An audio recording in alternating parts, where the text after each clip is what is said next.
Hey, what's going on, everyone? It is David Palmer, Leo King, and Craig Skidmore here for Deep Love Tarot, your weekly love horoscope for the week of May 10th through the 16th of 2021 here on highvibe.tv. Make sure that you check us out on highvibe.tv to, of course, get all the awesome content and, of course, all the weekly, daily, exclusive content, whether it's horoscopes that I do every day and every week for all the sun signs. Of course, also all my special content on there. But I have a special content that is available, of course, which you can get right now. Rising Through the Darkness, Purgatory. Go to highvibe.tv. Make sure you check it out. It's on the top menu. Just click Purgatory, highvibe.tv on your mobile web browser or your web browser. And then if you're on our apps, which are down here right below, look at that, that's magic. It just pops up.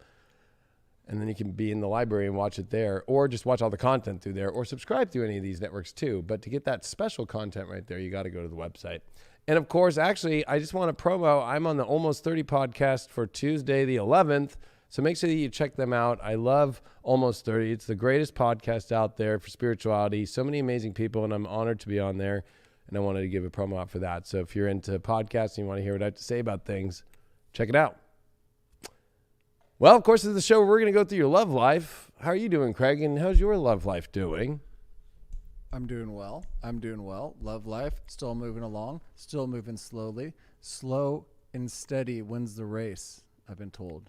So I'm not going to rush into anything. I'm not going to rush into love. People, that's not what life's about. So that's what's going on with me. And make sure y'all smash that like button out there. Keep it moving. Keep those likes button going. But life is good besides that.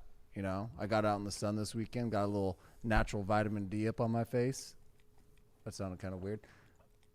But it was natural. And that's always a plus.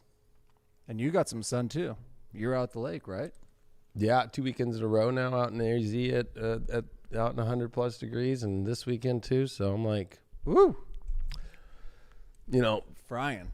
Before next, you know, I'm like, you won't even be able to see me. I'll wear this jacket and just be like, look at, even the camera's going in and out with the zoom or the focus with me. It like doesn't know how to see me anymore. Oh, I missed that.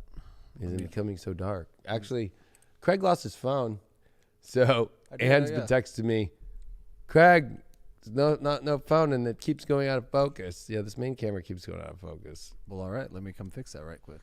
We'll have to fix that, but I've been enjoying life. You know, we're getting everybody in the chat here. We have a lot going on this week astrologically. This is going to be not only just, of course, an awesome show with the tarot and the love and stuff, but knowing the astrology of this week. So I thought it was funny when Craig was saying slow and steady wins the race, saying that from a Scorpio in the middle of a big Jupiter and Pisces in 5th house with all this 7th house new moon and then all this 8th house energy going on with the North Node. It's like Scorpios got to be Scorpios, but they're talking like Tauruses. Slow and steady wins the race. For Scorpio, never happens. It's true. Doesn't. I was like, don't start sounding like a fucking, that'd be like me sounding like an Aquarius. Like, we all need to go, like, just like be the same and everybody fucking go take the, you know what, fucking, no. I'm not saying that all Aquarians do. That's just the Aquarian vibe, right? It's like, we all need to do this. Gosh, you and I were watching Cuomo today. Yep. It wasn't like we set the intention to go watch it. It just popped up. We were sitting down in one of the parts of the studio watching some YouTube vids, and then it was like Cuomo's thing today.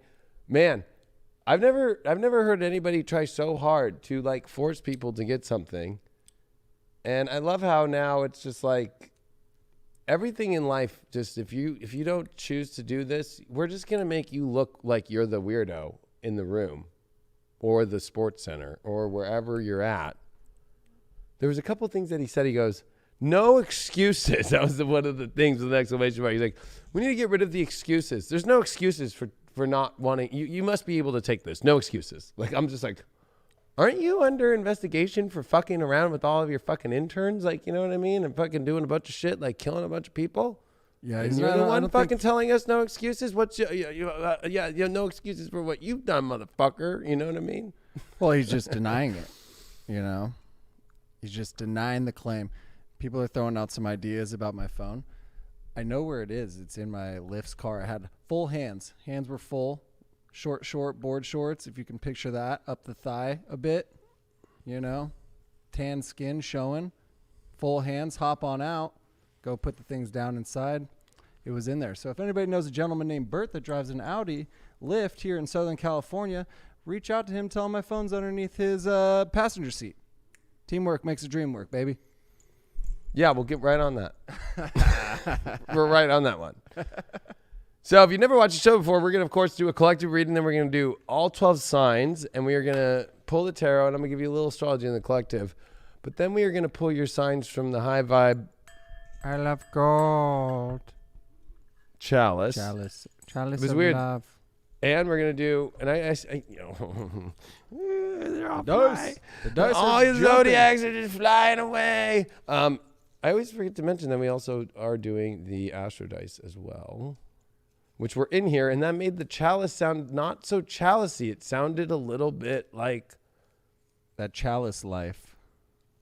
It didn't sound chalicey. It sounded like full of a bunch of cheap IKEA dice. like kitchen, like I don't cook. So I'm really good at putting shit in the oven that's already in the frozen section that you just put in the oven. That's my cooking. That is true. That's a chalice. That's like a harp, it's harmony. I love gold. Sounded like a bunch of IKEA pots just like smashing against each other. The gold chalice of desire. We got a chalice here though, for real. But let's go into this collective reading and let's see then what's going to go on with everybody in their zodiac for love. I'm going to give you the collective first, and I'll give you a little astrology, and then we'll go into the tarot, and then we'll pull your signs. Well, what a week. A new moon in Taurus. And this is a big one because we're seeing not only this new moon in Taurus happen while Venus is in Gemini. And so the ruler, of course, of Taurus is Venus. And Venus is exactly in that weird zone that it came out of its retrograde last year. So it was 4 degrees of Gemini that Venus went direct. Venus during this new moon is right in that zone. I think it's very interesting because this is a Venus new moon, but it's also a very Uranian one since Uranus is in the sign of Taurus. And there's something about this great gift, especially that Jupiter this week comes into Pisces, its natural home originally, and Neptune's there, Poseidon, Jupiter's brother, Zeus's brother, right? They're both rulers of this house. We've never seen this in our lives, folks. Now, sure, you can go back to the last time Neptune was in Pisces and go look at anything that could even come close to this. But not like this. This is going to get messy. We're getting all this stable new moon energy, but it's still with Uranus. So is it really that stable? Of like what we want to manifest, what we want to create for our love lives. What is the best, though, is going to be everything. Like, what's the best? Like, senses. Use your senses. Like, I'm going to trigger people. But you know what? If you're not that attractive fully and it doesn't give you that, then don't do it. I know that people have commitments and, there's plenty of people that stay in a relationship to stay and go to the bathroom to get their needs met instead. But, not going to work with Uranus and Taurus. Not going to work with Jupiter and Pisces, especially coming in to blow out with Neptune there. Everything that is not in alignment spiritually in your life, the false dreams, the false illusions. You're only going to gain anything now by taking the risk of really knowing your worth of the ultimate dream.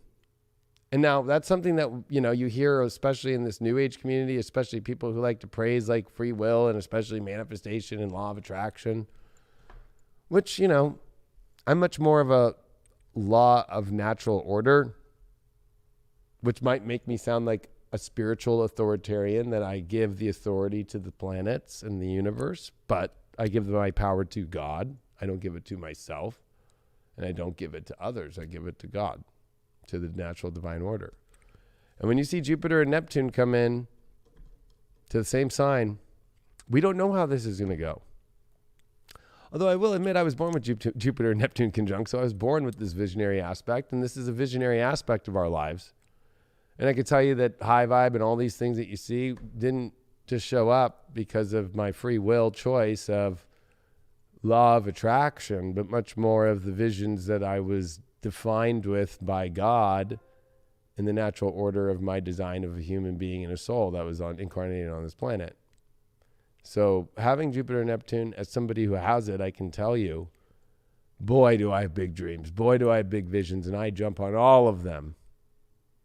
And I think that it's important for people to realize that the only thing that's going to matter anymore is if that dream and vision is the ultimate dream, it feels the ultimate way, especially in love, that you'll pass through and go through this. But this Mercury in Gemini is with the North Node.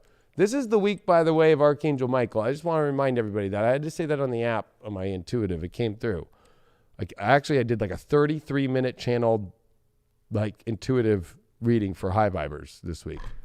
But it's Archangel Michael's week. North Node is exactly on Aldebaran. South Node is on Antares.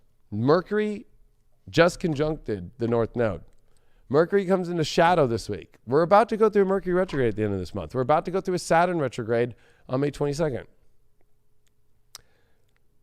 This Saturn retrograde, I'm just going to be real with you all, things are stopping.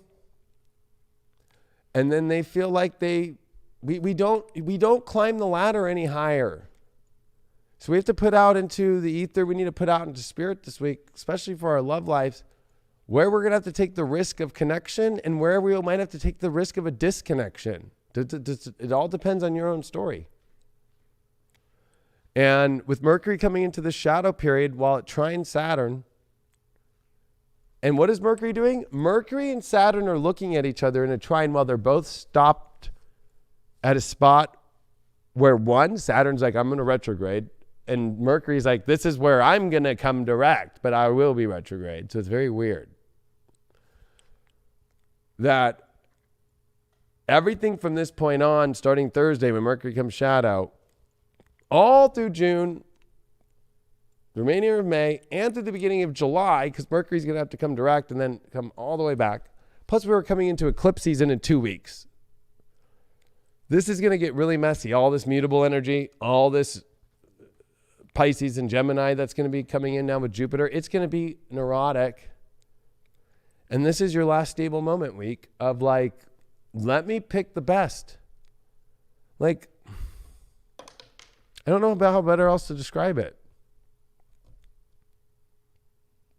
Because if you're not willing to own your value and just, not be afraid with Saturn in Aquarius, and especially Jupiter at the very end of Aquarius here, the tip of the tip of the tip of 29 degree, yes, there's a lot of connections to be had, a lot of people to look at, a lot of things in the world to think about with your future. But unless it's the ultimate, don't fuck with it. Saturn's let's only focus on the most ultimate connection. Taurus is about the best of the best, the quality, the attractiveness, and the senses too. And Mercury here is looking for the truth. And this is Archangel Michael's week with the North Node on Archangel Michael, Aldebaran. And we have to keep our foot at the door at the dark. And that includes the relationships we're choosing, which is really just not full of the light and the truth that we are. I know there's a lot of people battling right now relationship situations where they might not be on the same side of issues of what they feel truth is and stuff. Well, I know that there's, of course, a lot of talk with the Gates divorce of they're probably doing it for tax reasons and stuff. That's probably going on. But it is clear that she also didn't like Mr. Bill having too much of a Scorpio party on the island. And you know what? And the pool parties. So there's something about that she pulled the trigger on that one. Over 2 years ago, she started pulling the trigger on that one, but was too afraid to bring it out till probably, I don't know, maybe it's getting a little creepy behind the scenes that we don't know about with this whole thing of hanging out with the dude on the islands and New Mexico, by the way, who had his fun plays with genetics in New Mexico, which, why do you think they're trying to give you that shot so bad? It came from those ideas from those guys at that house. Look it up. Those are official stories. Not stories, news reports. But we have to keep, if we're going to talk about news, you know what the news is this week, which is north, east, west, south, is looking in all directions, but focusing on the north.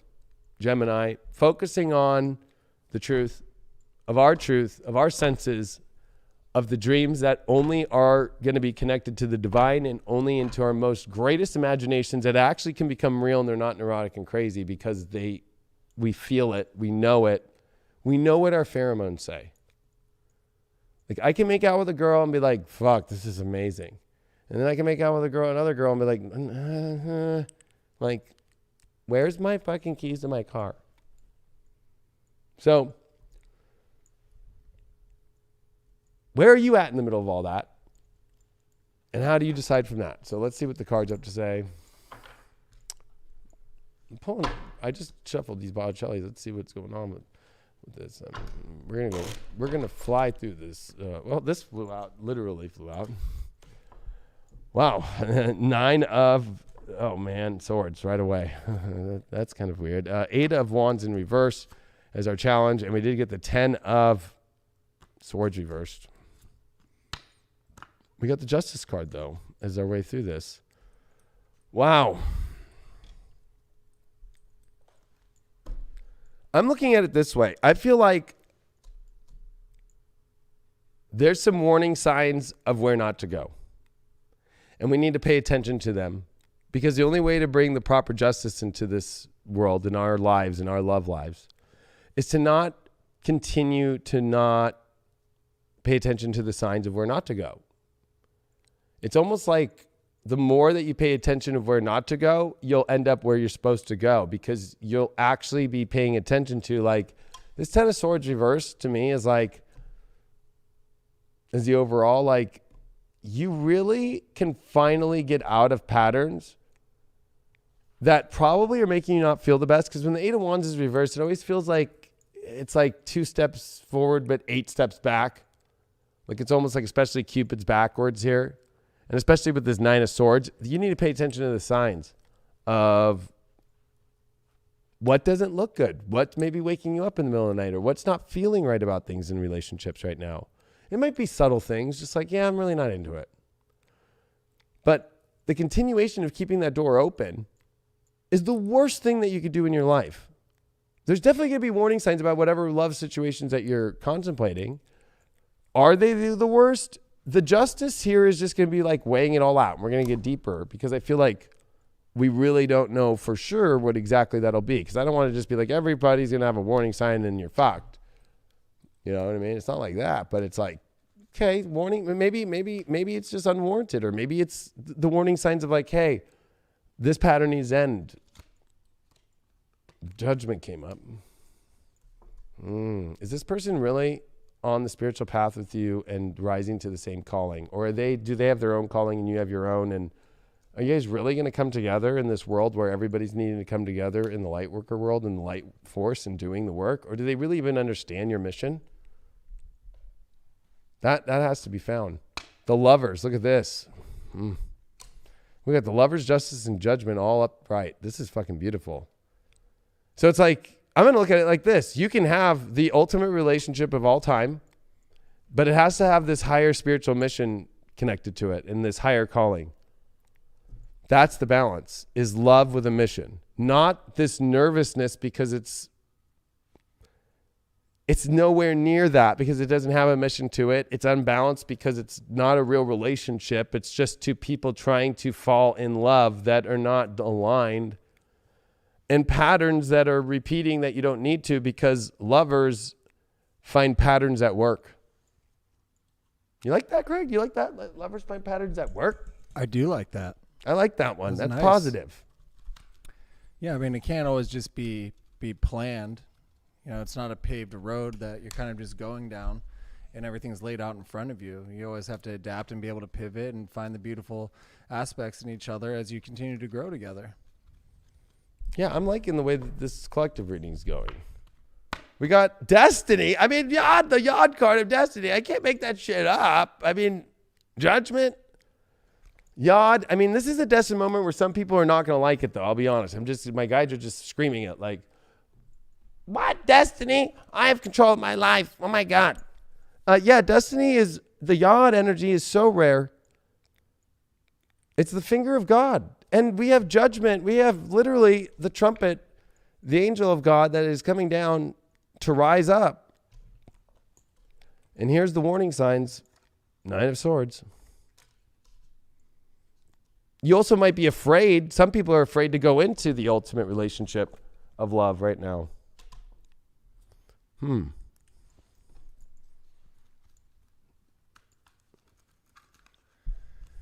Can't play scared out there, you know. Can't play scared. No, you can't play scared, fucking. But you also play scared if it's not the right alignment. You know what I mean? Yeah, I mean, you can't invest yourself. That's the point of it. But when it's that real goodness, you got to know. We got the water element here that came with the middle part on the oracle side of things. So it's definitely going to, I think, I'm feeling that emotions have been a very difficult thing to feel like they're fully connected and balanced. It almost feels like, this is a really high emotional moment, and then this is very low. It feels very unbalanced there, that it's trying to correct that this week. But it's going to bring up like only if it's in fated, defined, higher order of the universe. Let's see what the shadow is for this.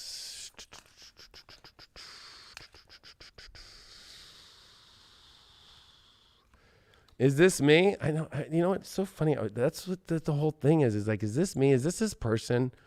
Is this person turning me into this? Am I really going to be this with the lovers? It's like, you should be like, yeah, we make each other fucking look the bomb, and we're on the same mission, and we're on the same energy, and we're fucking doing it, and it's all in. Or are you in this pattern where you're like, God, I'm not turning into who I really want to be. I'm going away from myself. Some people are probably feeling like I'm not who I really am anymore. This relationship or this person's taking me completely farther away from who I really am. Or is it really a unification that is bringing you more into who you are and advancing that wholesomeness forward? What does Ganesha have to say? Do I got a Ganesha up in the house tonight or no? Oh, Ganesha, tell us the truth. Ganesha in the house. Enlightenment.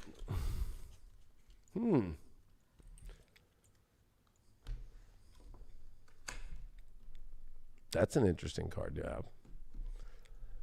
What's the Enlightenment about?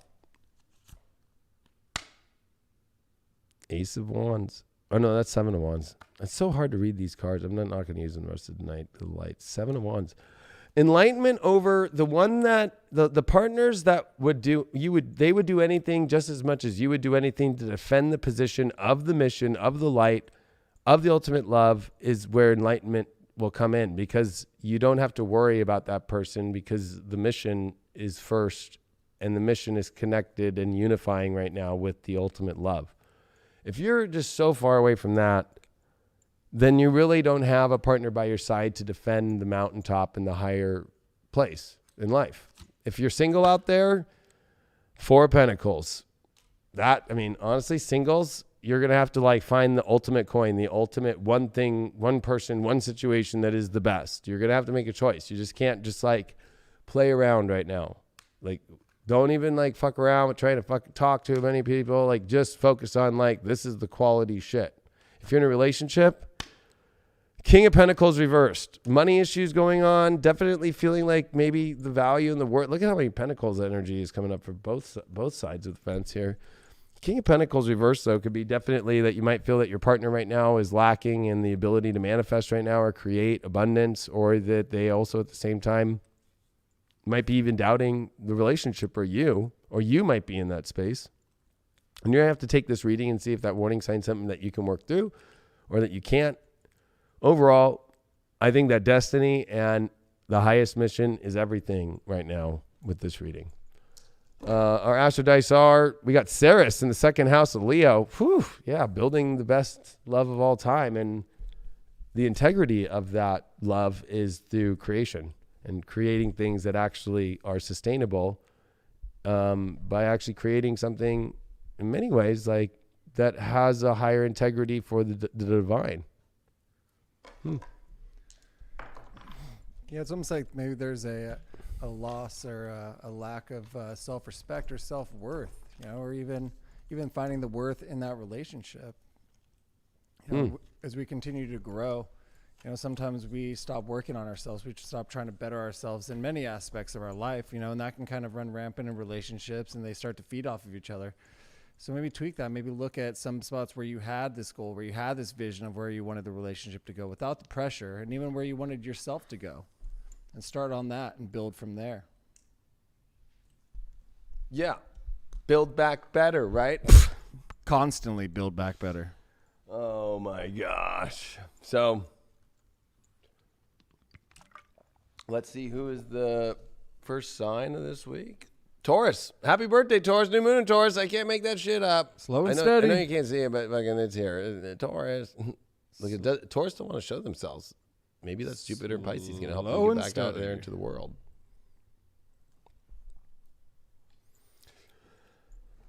Maybe that's going to help them get back out there into the world. All right, Taurus, let's see what's going on for your love life. You got the Queen of Pentacles as your first card. Your challenge card here is the Tower card. Interesting that you did get that. You got the Nine of Wands here reversed as your overall. And you got the Ten of Wands reversed as your way through this. A lot of reversals here. Queen of Pentacles, Nine of Wands. Tower reversed. I feel that, Taurus, you're feeling like in your love situation right now, something's within grasp and you just are like, is this going to not work out? But I think you're holding on to too much fear and weight because the Tower reversed here, I'm looking at it as like the challenge is you not destroying something by feeling something will be destroyed when you don't know it is.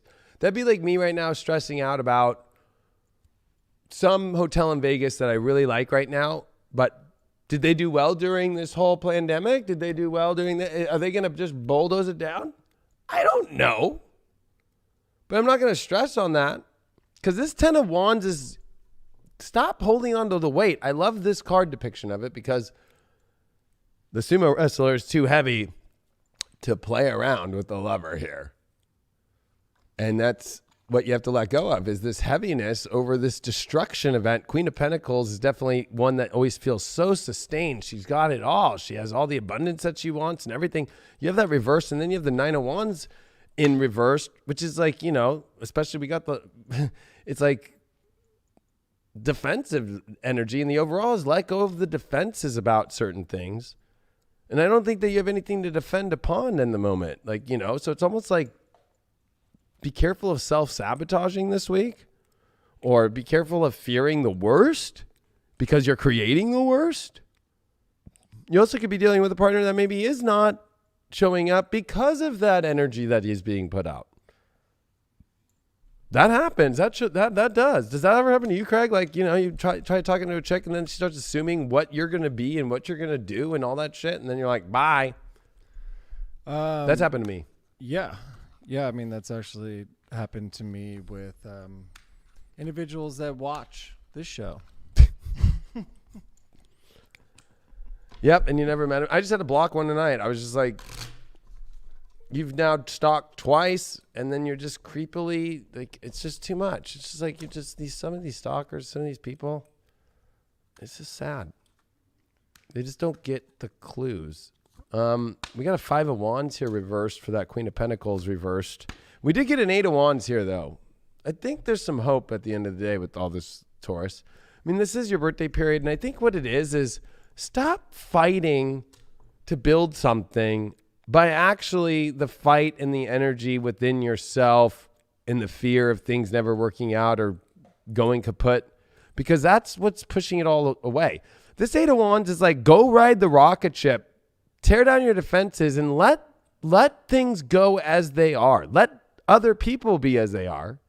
Let whatever the situation is be as it is and see what happens instead of trying to get too involved.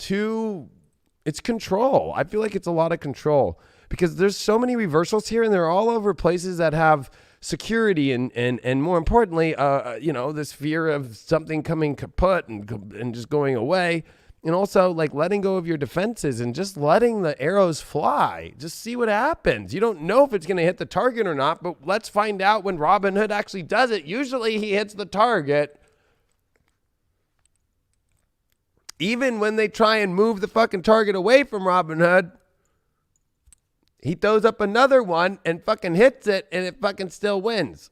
And he always gets Maid Marian in the end. And I'm not talking about the Kevin Costner one either. Sorry to ruin your day, Craigie. I know. I need to watch that. I need to dabble back into Sir Kevin as Robin of Lockley. So you're trying to tell us the whole time for 2+ years of this show, you brag about how much you love Robin Hood with Kevin Costner. You're like, I need to watch that one again. I don't watch movies, you know? Unless it's Oblivion. Maybe you're gonna fucking rewatch that movie and be like, why was I saying that for 2 years? The cartoon Robin Hood's the best one. I mean, that one's great as well, but no. Morgan Freeman's in it as well. You know, he's very trustworthy. Good one. But no, sorry. I mean, I love Kevin Costner. I think he's a great actor, and I love him, but I don't think that's his best movie. And I thought The Postman was better. But For the Love of the Game was great as well. Waterworld? I enjoy Waterworld. Yeah, no, I mean, come on. It's got jet skis there, bro. I'm fucking down for Waterworld, bro. Look at this South Node life debts. This is an issue, Taurus. Oh. South Node issue. Don't go down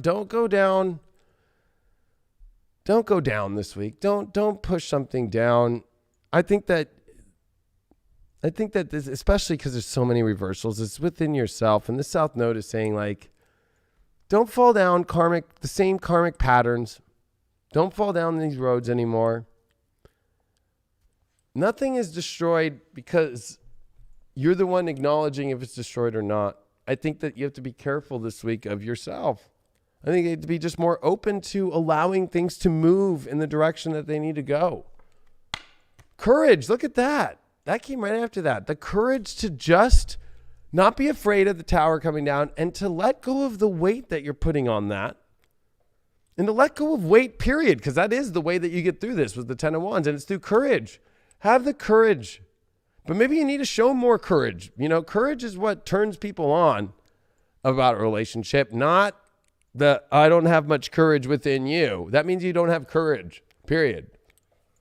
Your shadow, what is the shadow going on, Taurus? What's going on with your shadow here? Fucking the child I was meant to be. You know, that's the shadow. It's like the relationship. The way it's meant to be is this way. No, it's not. There is no it's meant to look this way. That's what you say at the end of the story, like, you know what? It was meant to be because it did happen. It's meant to be this way when you're not there yet. What does good old Ganesh have to say here to the Taurans? Ganesha says, dancing with Can I get wolves. a Ganesha moo? Like a Ganesh, because it's their birthdays, you know, like a little, oh, Ganesha.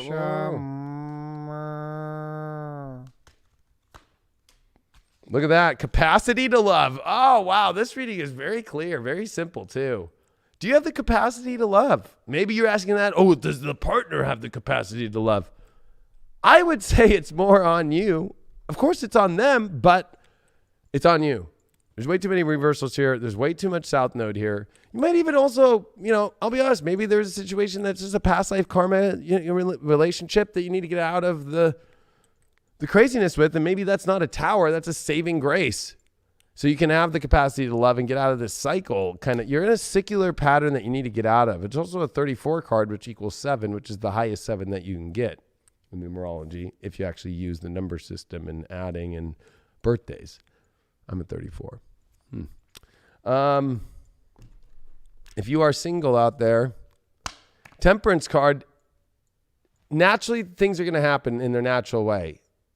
Anything that feels fake or too forced or too fast or too this or too that, like, just let the natural organic way of things form right now. And people who aren't fake, anybody who can't expose their truth and is like a fake one, no. Relationships, 9 of Pentacles. You got to know your own value, but that also attracts what it wants by not being, if you're in a relationship, Taurus, maybe start showing your own value in yourself and stop doubting yourself, or stop doubting your partner and being like, you don't see the value in me and da da da. It's like, that means you don't have value in yourself. If even your greatest love doesn't see value in you, you need to still know that value within yourself and stop being like, you don't see it in me and all that, because that means that now you're getting rid of that value. Like, oh, because you don't see it, I'm not as valuable. So this has a lot, I think, to do with self-worth, which of course would make sense with all this Taurus stuff and with Mercury and shadow in your second house and so forth.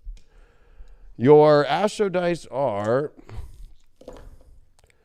Ceres again in the first house of Scorpio. I think that you have to have much more integrity with not only the investigative and more deeper and more intense parts of yourself and what you want, but learning to attract what you want instead of demanding what you want too intensely. No demands. And don't suppress your desires either, because that's going to be able to play out with the universe. You know, if you're actually honest and true with your wants and your desires, it's going to play out right in front of you. You're going to actually be able to bring that in because you're focusing on your wants. You're focusing on that true aspect of yourself, that love within inside yourself that maybe you're suppressing, that maybe you're holding back. Maybe it's a childhood trauma. Maybe it's trauma of past relationships. Whatever it is, when you continue to suppress, it's just going to trigger those emotions. You're never going to be able to move forward. You're never going to be able to find that true happy spot because you're going to be residing in that fear. So don't be afraid to let go. Don't be afraid to push forward. And don't be afraid to express those desires. Express yourself fully in the relationships and in that single life. Yeah, you know, I think that that's a good way to put it. I took my jacket off, by the way. It was I getting hot. saw that. You know, sometimes you got to let it out. Sun's out, guns out. You know what I mean? Oh, I've been getting my guns back, dude. Fucking, I've been jet skiing again. See that? Fucking, I've been fucking back into it. You know what I mean? Daniel. Fucking, you know, fucking. Last year, there was no season, so when people started being like, you're getting thin, it's like, no, I haven't been able to go fucking be in extreme sports for a fucking year because of fucking people lying about a fucking story. We got a lot of Kevin Costner fans out there. Dances with Wolves, yes, is great. All right. Bodyguard, Whitney Houston, great as well. Whitney's all right. I feel, you know, Whitney went out like a Leo in style. But a little bit too much. I was style. slamming some Whitney at the Libra. last race. What is it? Libra. Whitney went out in style, but not like, you know, it's sad, but. Beverly Hills Hotel will never be the same. Right. I don't know if I'd want that room or that bathtub. Heck no. I go there. I don't care. I just am a freedom of speech. Freedom of speech. I'm just going to say it. All right. Let's see what's going on this week with you, Libra. Love. Is it in the air? We were about to see. Let me use this deck here. What was this deck called again? Oh, yeah, the Gilded Tarot. I do like this deck. A Gilded Tarot. You did get the 8 of Cups in reversed. You did get the Ace of Wands reversed as your challenge. You did get the Page of Pentacles in reversed here. What's going on here, Libra? And then you got the 10 of Cups here in reverse to get through this one. Well, 8 of Cups reversed is definitely like not ready to walk away from something, or something that you had walked away from you're going back to. So something's coming back in that you thought that you had left fully. Ace of Wands reversed is the challenge. There could be some fear within yourself of starting something new or rekindling that. I mean, Ace of Wands definitely is like fully moving forward, and that's a challenge. Met with the way to get through is the 10 of Cups reversed. Like maybe the challenge is that you're expecting everything to look a certain way in this most magical 10 of Cups form, family, the whole deal, marriage in this 1 minute, where it's like, whoa, whoa, whoa. Or maybe you're stuck in a relationship and maybe somebody from your past came in and you're like, oh, whoa, it could be this way. And you're looking at your life and being like, this is not what I thought it was. This could be some very weird stuff for Libras here, but not bad. But we got a Page of Pentacles here in reverse as your overall, like, I would say that number one is it's just a page. So don't let, you know, because maybe you don't hear everything that you want, or maybe you could be like not expressing everything that you want fully, so people don't know what to do back. But I feel like it's you with these reversals here. It's all 4 reversed. I mean, like there's a part of you inside that is going to have to overcome a lot of things about speaking what you have, what you want, that the dream is totally possible, but you have to fully initiate into it. And there's issues about things that maybe you walked away from because maybe you were afraid before, and you're going to go through that experience again. I got a feeling.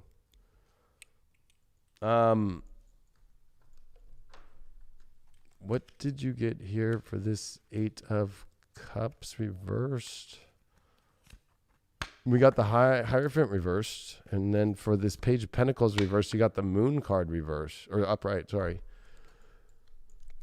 Well, I think the good news here is there's a lot of things coming up about there are no rules, okay? So remove those about life. Some people come back into our lives, some people have things to rekindle, but you know, the question is whether or not you want to be committed to it or not. I think that there's a lot of this also is like a lot about marriage stuff here, reversed though, like divorces or relationships that didn't work out, or contemplating a breakup if you're in a relationship, big time here, especially, but you're like on the fence about it. There's a lot of on the fence here, but this Moon card here is, you know what? It's not about what is being said and what is being offered as much as what deeper emotional stuff is coming up, and whether or not you and this person or the person that you're thinking about can actually emotionally be honest about all the things and come to a great light with it. That's the most important thing, because the Moon card, it brings all the emotions out, even all the creepy crawlers, and it brings up the past. And there's this 8 of Cups reversed here. There's a lot about something from the past needing to be cleared. And there's a lot about also at the same time looking at your past and making sure you made the right choice too, for some, especially those I would say are in relationships now. And those that are single, like there's some past things coming back up here, and observing and seeing if it's going to be the ultimate or not. You got Mercury retrograde reinvention. It's a rethinking thing. It's a different, you're getting a different viewpoint of what's coming back. That's kind of interesting. Magic. Wow. I think don't forget that the magic exists of the 10 of Cups and the Ace of Wands here, but only you're going to know that based upon your mood and your emotions, and whether or not you feel trusting and emotionally willing to be honest and transparent. And so does that person. What's the shadow about this situation or your situation and yourself here? The addicted part.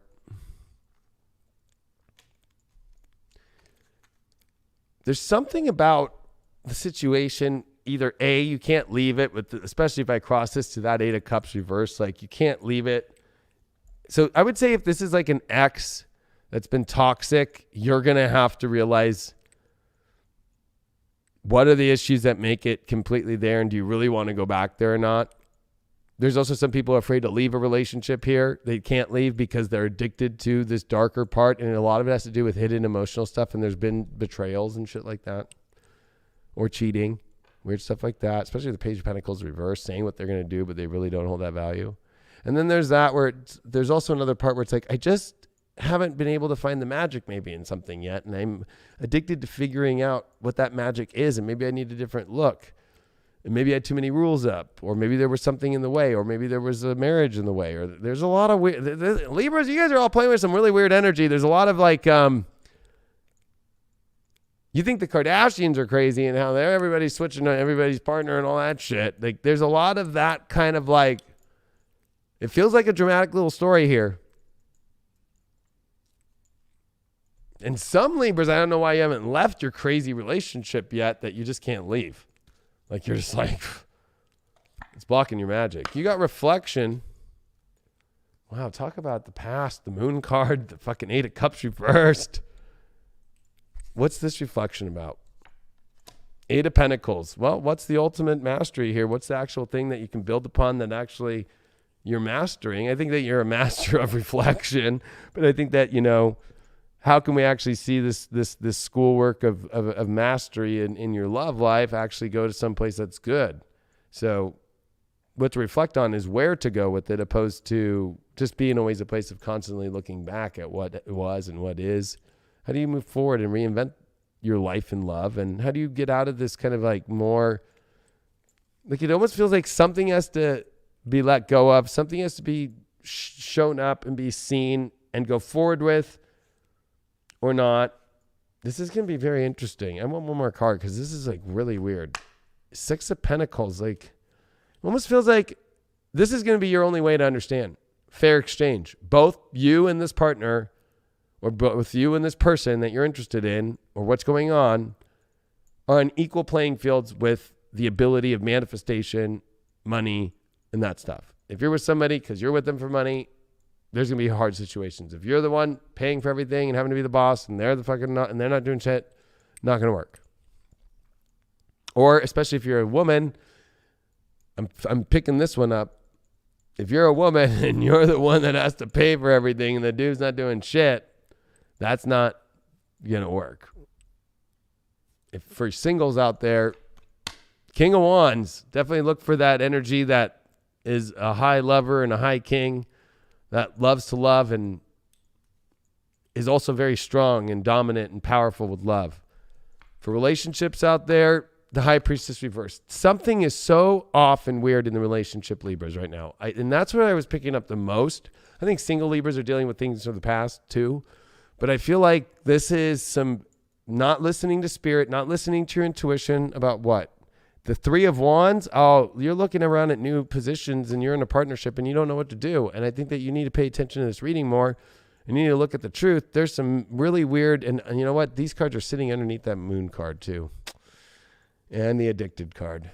Are you addicted to an emotional place that you actually are not that addicted to? So you're not even getting high off it anymore?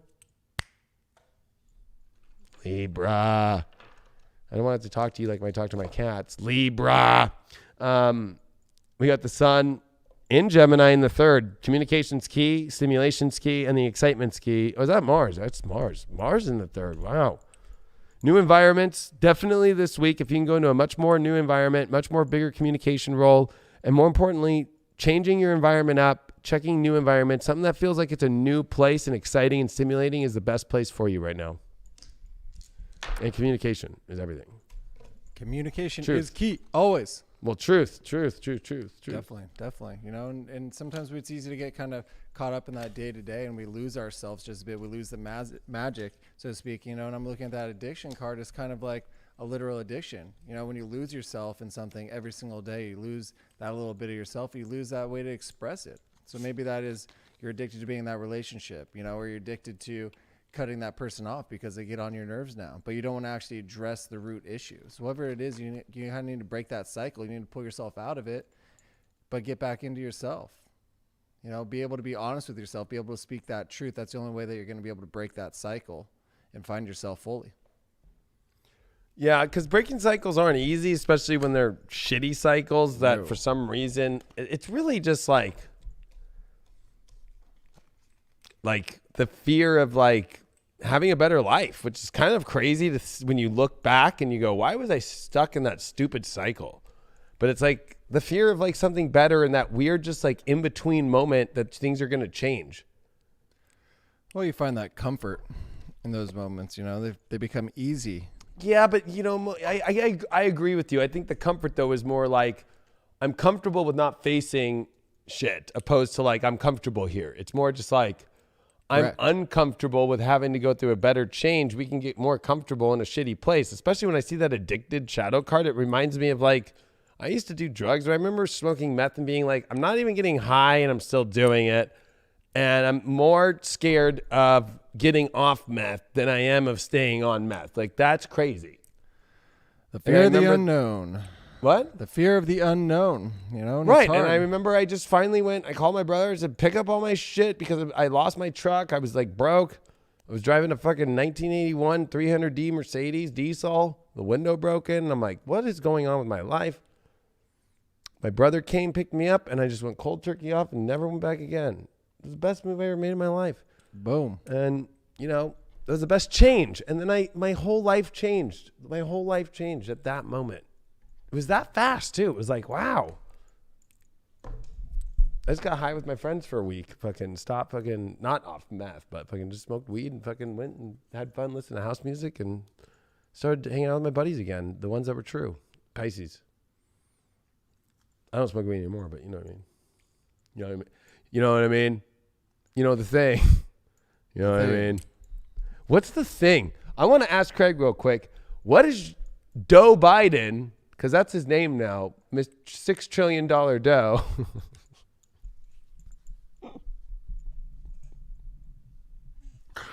What's Joe Biden? What is the thing you think? I know it was the Constitution and he was trying to say the lines of the preamble, but I'm just like, what do you really think the thing is that, the thing?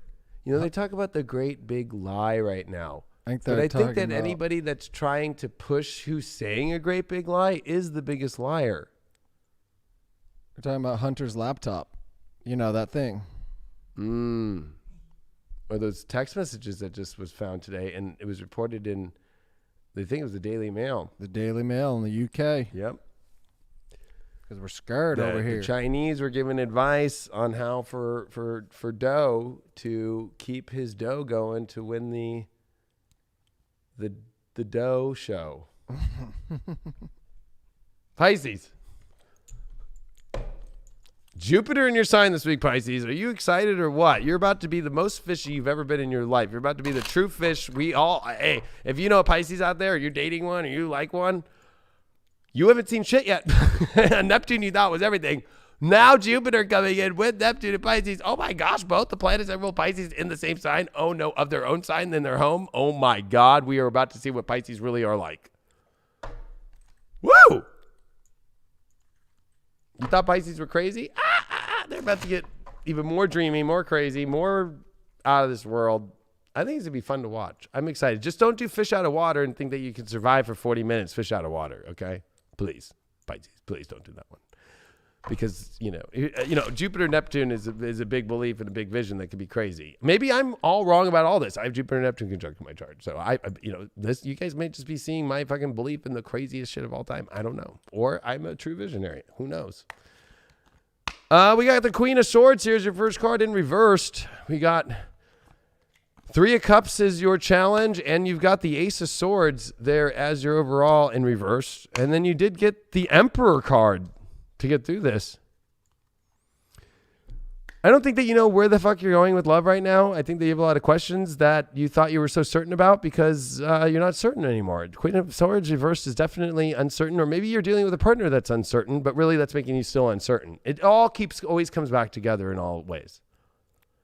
And a lot of this is the challenge is that you don't feel like you're in the party that you want to be in. And the Three of Cups feels like, you're around the energy and love, you're around people, you're around the vibe that just makes you feel so good.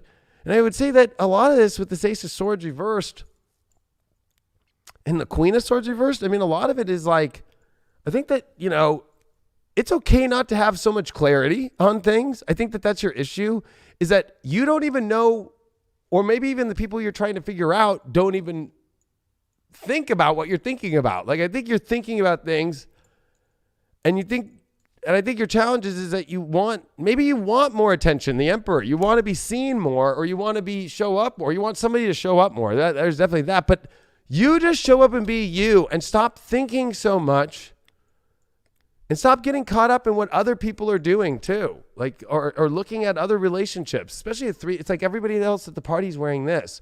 The only one at the party is the Emperor, which is you. So fuck everybody and what they're fucking doing in relationships right now and what that looks like on Instagram or what that looks like. Focus right now, Pisces, on just you and your badass self. And don't try to have everything all figured out. I think that you're overthinking things way too much. I think that there's a lot of, I'll be honest, complications because of that. I think it's like asking questions that make no sense or, and every question's a good question, but at the same time, too many questions or just moments where it's like, hey, maybe it's just like, be your badass self. And if you're going to ask questions, maybe it's like the uncertain questions get annoying, right? Like that for any relationship. Because especially people are wanting to have a party with the Emperor. That's you. People want to have a party with you. But you know what's a party pooper? Is somebody who in the middle of the party is like, is the music too loud? Are you sure that we're going to be okay here? Is there enough this? Is there enough it's like, why don't you go to the other side of the party? Like, does anybody have a Uber to call and find Craig's phone? And why don't you go on that mission? Bert, hit me up, Bert. Oh, sorry, lift. Lift. Why are you so uncertain about things, Pisces? You got the Page of Wands also here in reverse. Yeah, you're not getting the communication that you want, or the loving communication that you want, or you're not even getting answers back about love questions and stuff like that.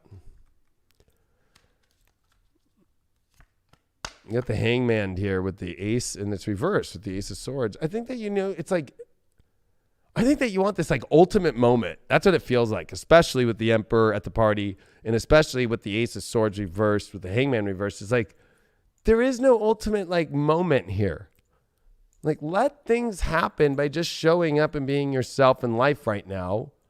And maybe people will start communicating to questions that are about building things that are positive. And they want to talk to the Emperor. They don't want to talk to an unsure person. The Emperor is sure about everything and very confident and figures out what's happening.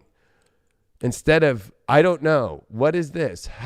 There's too many questions here. And this is what I think you can pull yourself out of. And especially, you might think overall Ace of Swords reverse sucks.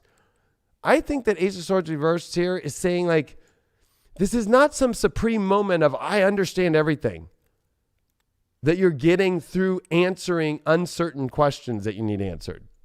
It's more like the whole time I just had to just be myself and just be confident in myself and be part of make this a party. Love is a party, not a fucking, Dick Tracy fucking show or Clue game. Or a battlefield. Battlefield. Or was it Battleship, you mean? No, I said love is a battlefield. Oh, you said love is a battlefield. I was going to say, because the Battlefield, the game sucks. I'm a Call of Duty guy. Taurus, you need your self-worth big time. And I think that you also need to have people that, I think either A, you're talking to a partner that has self-worth, or maybe some Taurus in their chart, or especially this new moon, especially is in your third house communication. So Taurus is about like learning stable questions and learning questions that actually have some real weight, opposed to questions that don't have weight. Because questions that don't have weight, they kind of are like not taken seriously. And I got a feeling because you're maybe having self-worth issues. And maybe that's where the uncertainty is not working and why people aren't really, people aren't going to talk much, Pisces, or people aren't going to show up when if you're overconfident or you're too underconfident. It's just like a natural, like, swag. New life. Wow, with the Emperor and that party. Oh, and that's a challenge, bro. I'm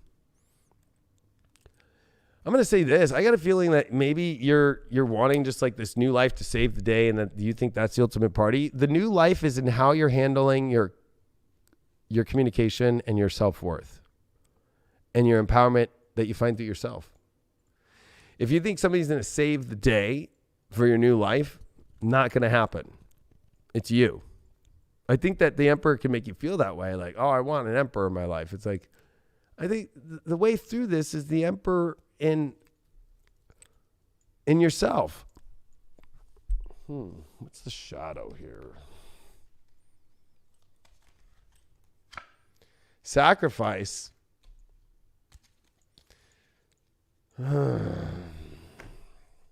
Maybe you feel like you're sacrificing so much and you're not getting anything in return, and it feels bad. But I think that this is like, there's the only sacrifice that I think you really need to make is just getting yourself unhinged and unstuck out of situations that really are not warranted. I feel like you're like lost in a stupid situation here, and it's simple to get out in your head or just move past this. It's like a simple thing to just move past it has become over dramatized. Sacrifice. You're not the shadow is you think you're making some big sacrifice, but it's like you're not. It's like, get out of this stupid situation in yourself and your head, and this big idea that it has to pierce the veil to, like, don't get involved with people that don't treat you with value either. And I think this is setting the course for a new way of your own empowerment, and also maybe the empowerment where somebody wants to show up to another and more empowered version of you. Ganesha is saying, I heard legs. Full steam ahead. Wow, determination. Oh.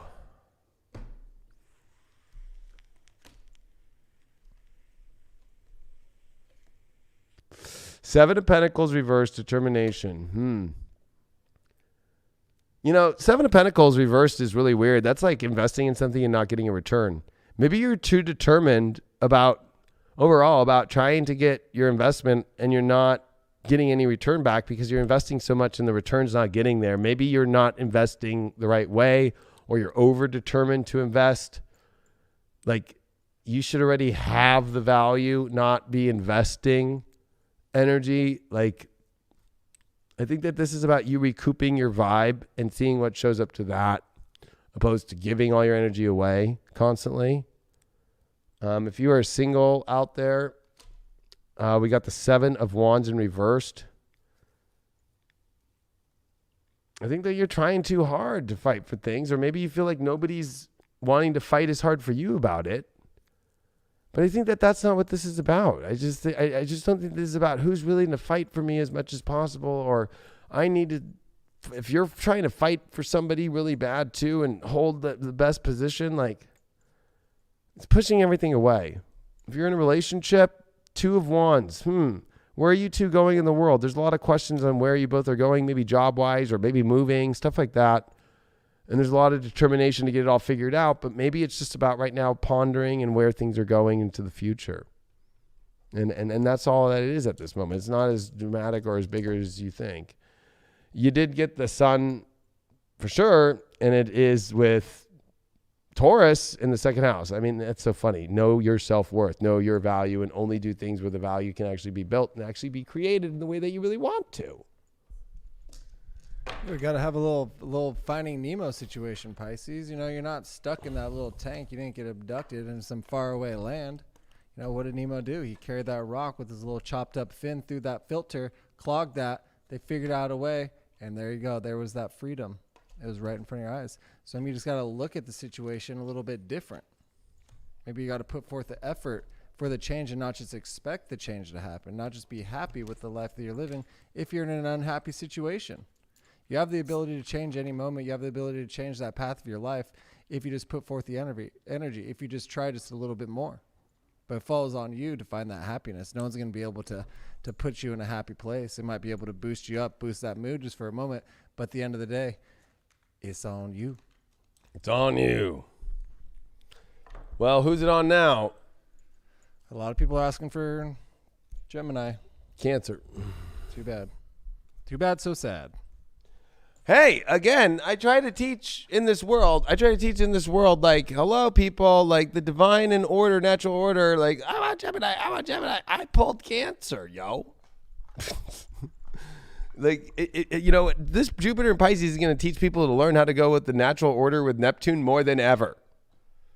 And I'm just going to warn people about that. If you believe in law of attraction and you believe in I'm free will and I manifest whatever I want whenever I want, good luck with Jupiter, Neptune, and Pisces. It's on the divine's time, and the divine gives it to you faster when you go with the flow and you let the divine and the natural order and the destiny that it is happen. But people have a hard time with that in the world today. They have such a hard time with that one.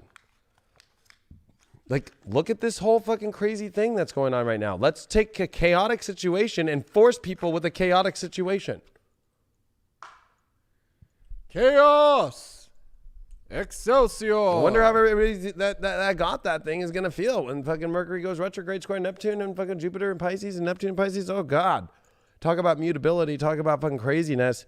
I wouldn't want, when the world's going haywire, the Earth's going haywire, the fastest that the Earth is going to rotate, predicted by scientists, is going to be here in May, during this period coming up here. And all these planets are moving into mutability and change, mutation. I don't know if I'd want that thing in me during this, like when everything's going haywire and then the body's going to go haywire. And it's around the same time in which all the studies show months later, things went haywire in animals. What would you want in you then?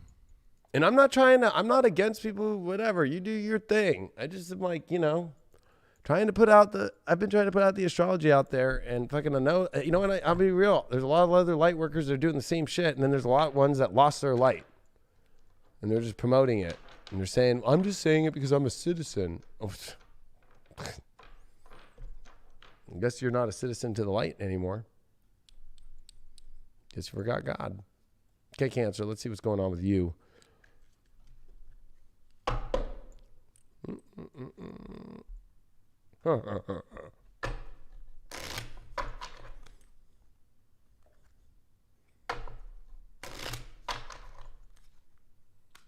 Cancer.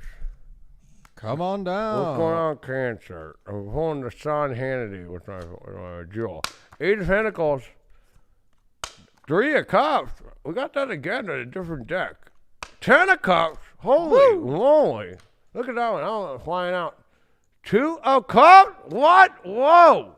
Whoa. Hold the fucking phone. Is anybody calling? 8 of... You don't have your phone. Bert? Wow, Cancer. I think that this Jupiter-Neptune thing going on is definitely going to be bringing in the reminder of the ultimate soulmate. But I think that, you know what, you got a 3 of Cups here in the challenge with an 8 of Pentacles and a 10 of Cups. This is where I'm getting at, Cancer. Gosh darn it. You are at a very beautiful moment that feels like a hard choice.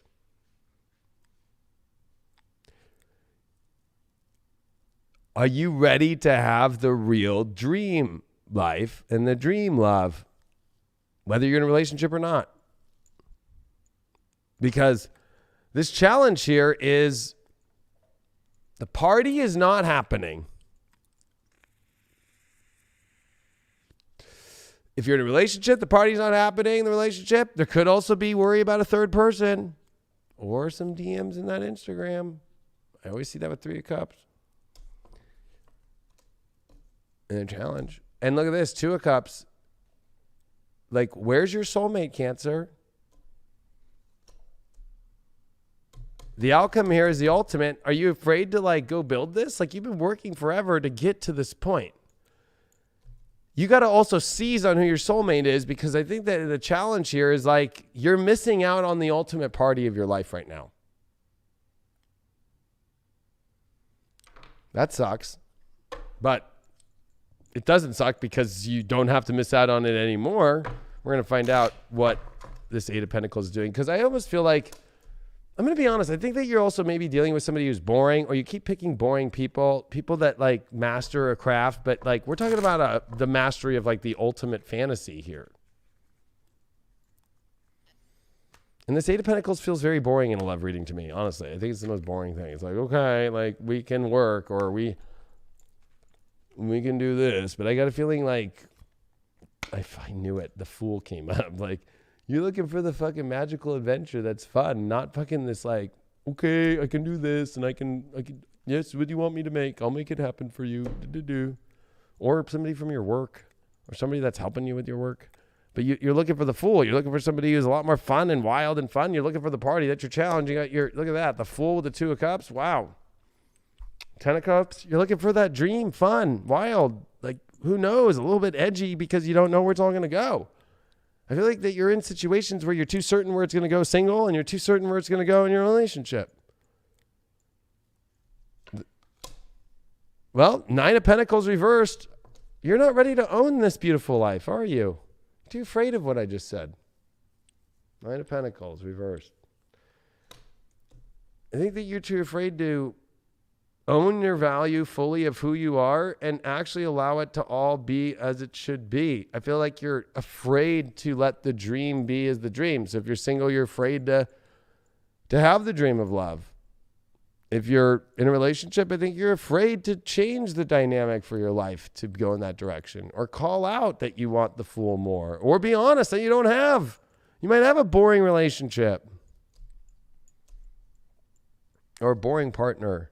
Look, all these are upright, except the one thing that you are is the 9 of Pentacles reversed, not knowing your value, not owning that value. And you have it with all these. It's like the ultimate cards. Nope. You don't want to own that. Nope, you don't. Calling Cancers out. Look at that. Moon card you pulled up. You showed up. Where's your real feelings and where's your soul? Is your soul coming out, or are you masking your soul for fucking just doing the work? I'm doing the work of this. Or I'm working. I'm single and I'm just working.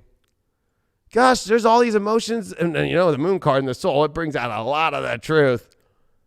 You're suppressing too much. You can't suppress it anymore. Can't suppress it anymore, Cancer. Look at that. You're also getting yourself out of some really weird entanglement here. Or you're realizing that you're in an entanglement about soulmates, about with other, there's a third person, there's another person that you are contemplating as your soulmate, and you are like, how do I get out of this? Let me meditate. No, the reason why this card says meditate is because the only way to get out of this entanglement is to allow yourself to get out and like slide into what's true. I think that you're knotted up. Probably pretty indecisive right now about between which direction to go. What's the shadow here for this one? Shit, this is a good one. Fragmented, yeah. Ooh. Oh, okay. I'm like a little bit in love there, but I'm not. I kind of want that there. You're all over the place. You're not whole with a W. What does Ganesha say? Oh, Ganesha is whole. Oh, Ganesha. Understanding. Well, look at what was underneath that. Joy. Whoa. With the Fool card, with the Two of Cups underneath that. Oh, man. You're looking for a great time, Cancer, and I don't know why you're avoiding it. Like a joyful life, like that is just streaming with joy. I think that you are bored silly. Or feel even like a slave to something that you don't really want to be in. I'm just like fucking just channeling. Sucks. I know. Look at the singles. They're all over the place. The card just flew all over the place. It was the Five of Swords. I don't know if it was upright or reversed. So we're going to put it as a cross and we're going to do it with a Three of Pentacles. Oh, look at this. Singles are debating how hard to go after somebody. They know that maybe they're talking to somebody else, or you are debating two other people. And I think all of the above is going on. Cancers are definitely in like a, well, I'm talking to this, I'm talking to that. I don't know. How hard do I push? And how do I know? Oh my God. Okay. Relationship ones, Ace of Wands. Holy shit. Either A, your relationship needs to reset and start over, or, you know, you have to be honest with yourself if like this candle's going to be lit or not. Knight of Wands, holy shit. So if you're in a relationship, this shit better be the most fiery thing ever. If it's not, you're not understanding joy and you haven't found that in that relationship, and you're having some soulmate issues that you got to get to the bottom of, and the thing needs to be relit hardcore. That's a lot of fire that needs to come in. And do you really have that with this understanding joy? And do you really have that if you're contemplating somebody? You know, like I think single Cancers need to like make the grab. Somebody else will take them at the party. Saris again. Saris is showing up. The integrity to, of course, what? The 9th house. You got to believe into a different picture. You got to look at a different way. And you got to take that door, and that's the integrity, is to build that new life by opening up a new direction that might seem crazy to you. Right, but it can't be fragmented. You know, you can't be looking at a pixelated image of your life. You know, there has to be a clear thought, a clear purpose behind it, and a clear agentic force. You know, if it's kind of all scattered out, like through a prism or so, which can be beautiful, all the reflectiveness, all the light that's going through, all the shine, all the beauty, but there's no real magnifying. Like, take example for a magnifying glass, which can light that fire, which the Leo King was speaking about in that relationship. You know, so at some point we got to put away that prism and all the wide range of spectrum colors and focus right on that magnification and light that fire within inside of us and light that fire within that relationship. Prisms all day, baby. Color and fire of it all day. Who's next? Capricorns.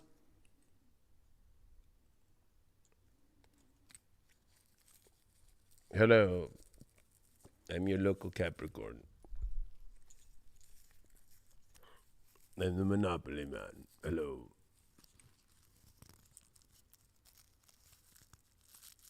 Hello. I am a Capricorn. Cappies. You are the mystical sea goat. Jupiter, Neptune, and Pisces now are going to make sure that you're mystical. Is your love mystical, or is it just a goat that you are connected to whatever you are? Or are you really the mystical sea goat they say that exists?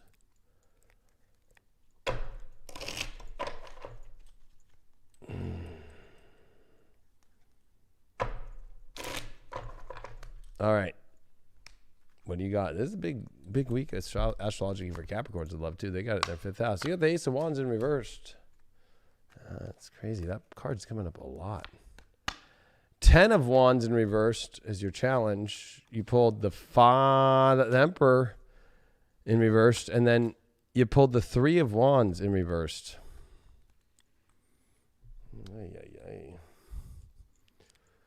Well, Cappy. Fire's not lit. Did the fire go out again?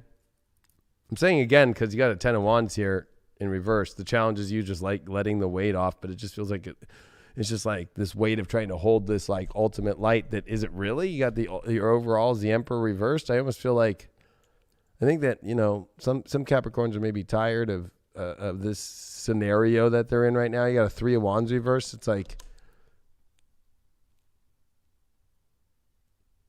that is so weird.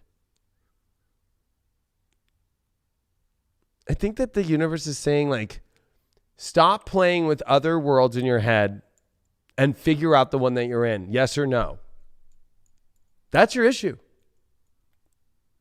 You're unsure about which direction to take because you keep seeing another world, but you know what? The universe is saying, stop that. 3 of Wands reverse.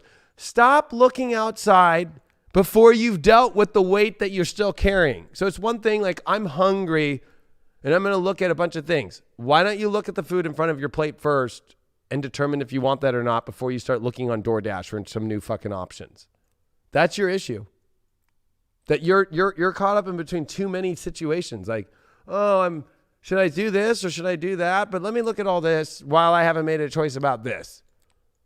You got to put an end or got to say I'm owning the position in which you're in. The person you're dating, your relationship or whatever like that. That's what has to go down here. Wow. Cappies have that secret life, you know. Capricorns like, they have that secret life when it comes to love, you know. It's like very interesting to me about how they deal with people. Capricorns are very secretive about people. 11th house, Scorpio. And who they connect with and all that stuff. Capricorns are slick. Slick Willy. They're slick. You never know. They never let you know. King of Pentacles. That's interesting with that. And the Emperor, you're getting the 2 of Pentacles. Oh, wow. That's kind of odd. Well, are you really physically getting what you want? Number 1. Are you attracted? Number 2. Because that King of Pentacles to me is always like, he knows exactly always what he wants and he can get whatever he wants. Like he knows how to get the credit. He's got the highest credit score. He's got the highest bank account. He's got all the Bitcoin. He's got all the altcoins. He's got all the rare items. But like, you know, doesn't he have? The Ace of Wands, love. That's new love or sparked love or love that's like fresh. It feels like tired love, but it's like love that's just like, I have it. Or I don't at all, right?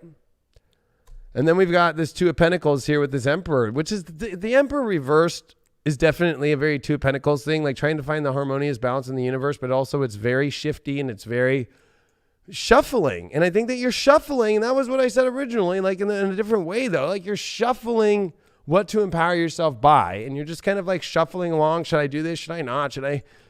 And you're shuffling people. Wow, you need stability. You need to know what stability is, though. You're a Capricorn. You need to make a choice, and you need to stick to it. But I think that that's your problem. I think you keep making choices and sticking to it, and it's not working. So maybe you need to pick a different choice here. But you're looking for the ultimate. Use your senses. Are you really that attracted? Look at this healer. Oh, man. but it's the all-seeing eye. Horus, we got Horus showing up here. You need to see clearly about where's this weight and heal yourself from it. You can't make decisions when you're holding on to a bunch of weight that's unnecessary, like what's out there and all that, when you haven't made the choice of even knowing what you really want. I think that you need to be seeing clearly about what you want. And if it's not that, then you heal yourself by actually making the steps towards what you really want, opposed to doing everything opposite, which is making you sick, tired, all this stuff, feeling dull, feeling typical Capricorn melancholy. Queen of my world. Oh, man. Yep, that's your shadow. You think that I've got everything control in my world and I can have it however I want, especially with that King of Pentacles, with the Ace of Wands reverse. Like, I'll take everything else, but my love life, that's stalled, whatever. That doesn't sound very Capricornian to me as far as being a winner and reaching your goal. Just doesn't. What does Ganesh have to say? Ganesh. Oh, Ganesha. Nurturing. That's the thing. Is this a really nurturing relationship, or is it a mother-father, like baby father, baby mother, or is it like a child? Is it like you are the mom or dad, or they are the mom and dad to you? I almost feel like, is it proper nurturing here?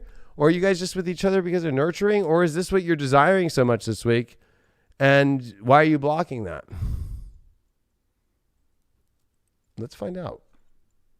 Queen of Swords reversed. Unsure about what nurturing even is, or how to nurture, or what to do about nurturing, or what to go about that will nurture you, or not allowing it in and being so cold, but you have no reason to even stand behind why you don't want to be nurtured. Or you don't understand why your partner and you don't have nurturing.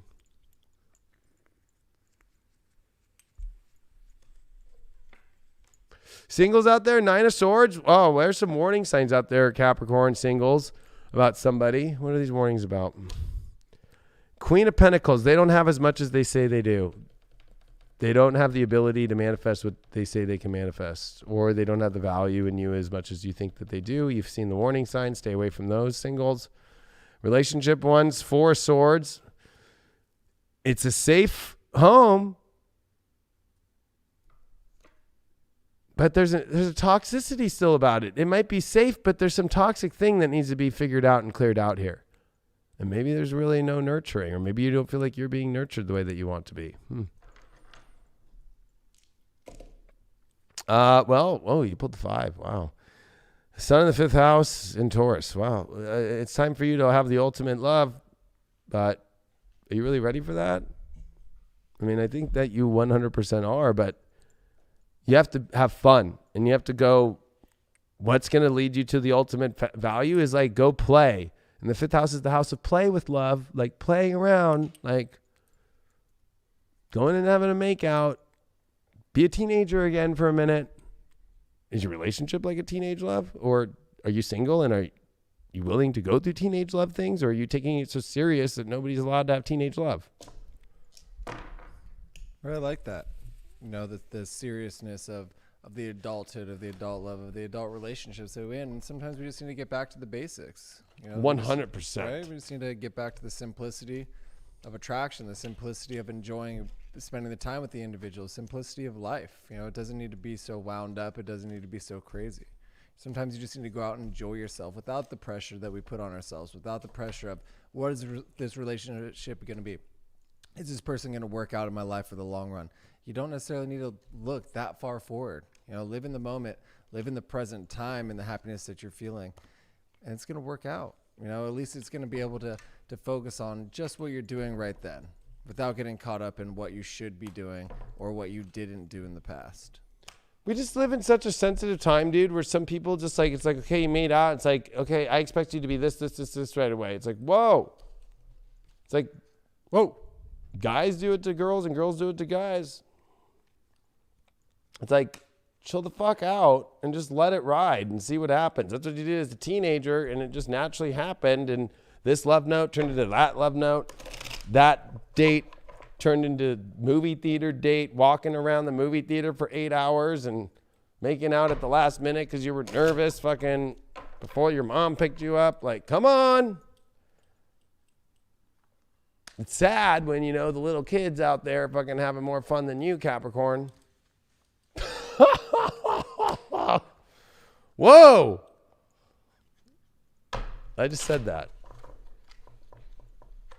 When the kids out there, and even in this Rona life, guess what? I bet you there's, you know what? I bet you there's some badass motherfuckers that are probably like I would have been, or you, Craig, would have been, like with 16, like throwing Rona parties, fucking with their buddies and fucking their girls and having a good time.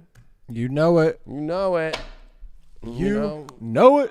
They're out there fucking having a good time. And Capricorn, you're sitting there fucking watching, you know, soft porn. You know, the problem with soft porn is it doesn't get you hard.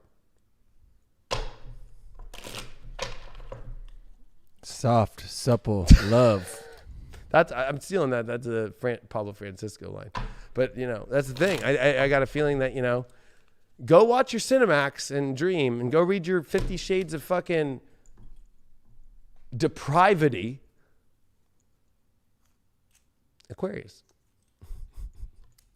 Go read your 50 Shades of depravity. Go read your 50 Shades of fucking, go read your 50 Shades of fucking, what do you call it? Chastity belts.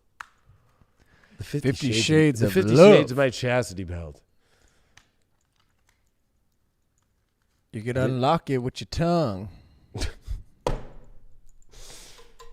You got to make sure that it's lubed up to make sure that that thing fucking, the lock comes off real smooth. Because you don't want all the rust. And you better get a tetanus shot, right? Wearing that chastity belt a little too long. A little bit of rust fucking on that thing. Okay, Aquarius. Aquarius is like, are you talking about me? Maybe.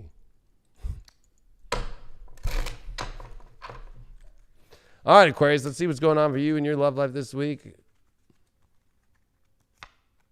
You pulled the Magician card.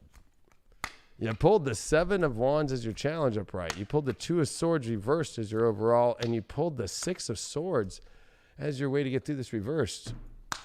The Alchemist, the magical self. You feel this magic, Aqua.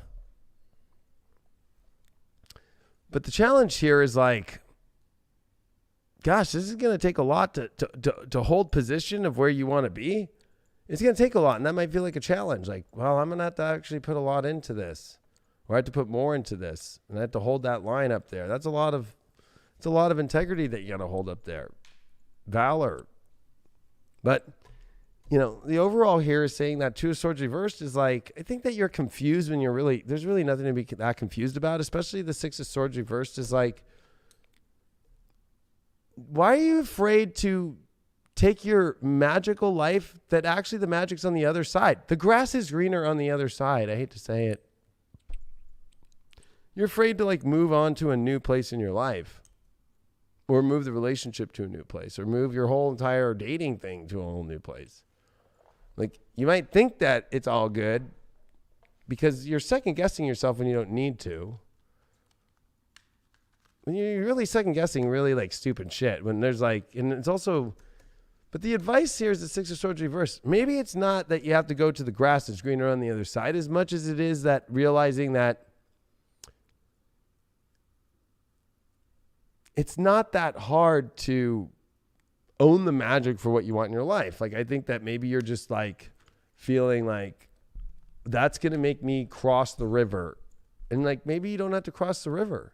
Maybe it's like, this is just simple and using magic and using an understanding of the connection to divine. And also somebody who understands that though. Let's see what's going on here. Wow, we got the 10 of Swords here. So I think that there's a pattern going on here of like your magic really not really going in the direction that you want for love right now.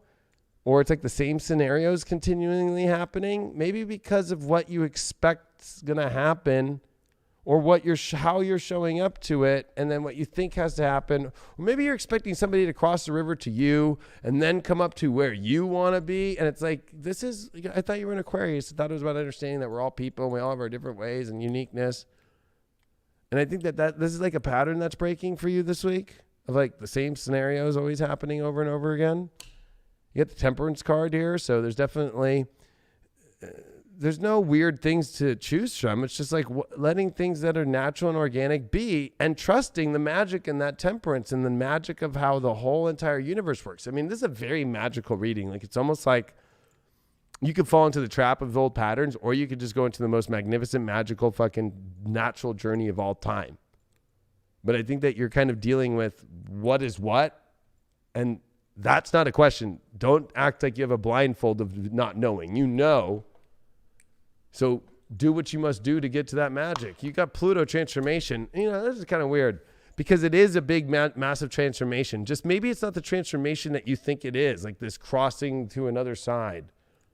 I just think that the transformation is getting out of the same patterns, that the magic's not connecting to the natural way, that in the order that you feel, and allowing that to just like be. Power. I mean, gee, many Christmas here, you know, this is about just like having the power to be the magic, and the power for the magic to work, and allowing that to work, instead of like getting too caught up in expectation of showing up at a certain place, or somebody else, or even yourself showing up at a certain way. It's like too much how to show up, too much. This has to be like this whole, like we have to cross the whole entire bridge and get to the other side. Like, it's just, again, we were talking about natural, but it almost is, you're confused here. And that shadow, artificial heart, you know,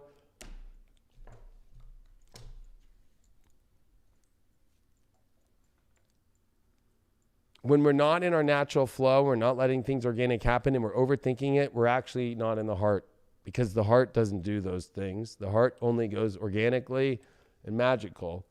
And so your shadow is turning your heart off to try and see how it could be turned on the best. Off heart will never create an on heart. An on heart will create an on heart. Not on heart radio. Or on star in your car. Yeah. Even though I know it's iHeartRadio, but it's not like, this is like, it's got to be always turned on, and the power has to be there, and the transformation of wherever it fucking goes, without the expectation of it reaching this certain place. Like, because that's, the universe is saying it's not a place to go to with that Six of Swords reverse. And especially with the Seven of Wands, these are both kind of similar. They both have a determination and a place to reach. When the magic and the temperance and the alchemy and the power and the transformation just fucking go with the power of the intensity and allow it to mutate into whatever it's going to be, without knowing exactly a certain place or a destination or a level. So Ganesh, well, that's what came out here. Fucking positive outlook. Yeah, keep the positive outlook going. I wish I could like magically make these cards like I could just see like Ganesh is having a good time. Ganesh is at the rave with the fucking eclipse happening, and fucking like good rave going down with Ganesh. Nine of Pentacles, singles out there. You need to know your value. You need to know your beauty and your worth, and show that motherfucking shit off. Get those Instagram pics out looking good, and they better not have a Band-Aid on it, because that's not fucking hot. Relationships, the Hangman reversed. Well, maybe finally you're getting out of a stuck situation and being more positive. Maybe you felt like your relationship's been stuck lately, Aquarius, and you're finding a way out of, you know, maybe this kind of like place where you guys were in limbo for a while. So I feel like it's really good for Aquarians. And I feel like you guys are getting out of the artificial heart and believing in magic again, whether you're in a relationship or not. I just think it's great. And I think singles out there, look hot, fucking attract what you want. Fucking good reading.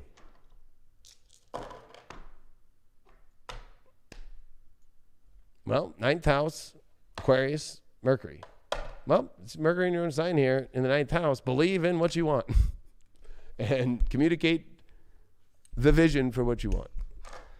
And know it. See what happens. You know, throw the paws on the wall. It's believing, but it's also knowing it. It's being able to feel that power that you have within inside yourself, and not allowing individuals to tap into it when it's unwanted. Not allowing the negativity to tap into it and feed and grow and fester over. You know, focus on the light, focus on the happiness. Obviously, we have to work through the doubt. Obviously, we have to work through the pain, but don't dwell on it. Don't live there. Tap back into that beauty of yourself, that internal life force, and that sexiness, that sex appeal that's on the outside as well. You got to feel it. It's not fake it until you make it. It's knowing that you have the power and going full force with it. Ain't that right?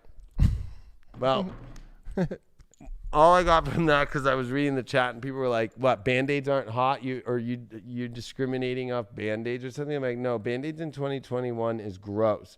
And I said, and I was going to just say, I'm like, purposely taking a picture of hotness with the Band-Aid showing in today's world is not hot. I'm sorry, that's not hot. I don't care what anybody thinks. It's not a fashion statement either. Like, when did Band-Aid start to get into the fucking fashion world? Like, people are like turning into fucking weird fucking, like, look at their eyes too. You don't see the like life force in their eyes. It's like dark when those Band-Aid pictures. Look at them. There's a site that's showing it all. It's not natural. It's not divine. I'm going to fucking own that shit all the way until fucking the universe shows otherwise. But the universe is not showing otherwise. So it's not sacred oneness. I'll tell you that one. You can't just have oneness without being sacred. Aries. You can't fuck with the sacred energy of the fucking divine either and say it's sacred. Or say it's oneness. Or do it in the name of oneness without being sacred. Or trying to do this whole thing of sacredness but not oneness because it's excluding a bunch of other people.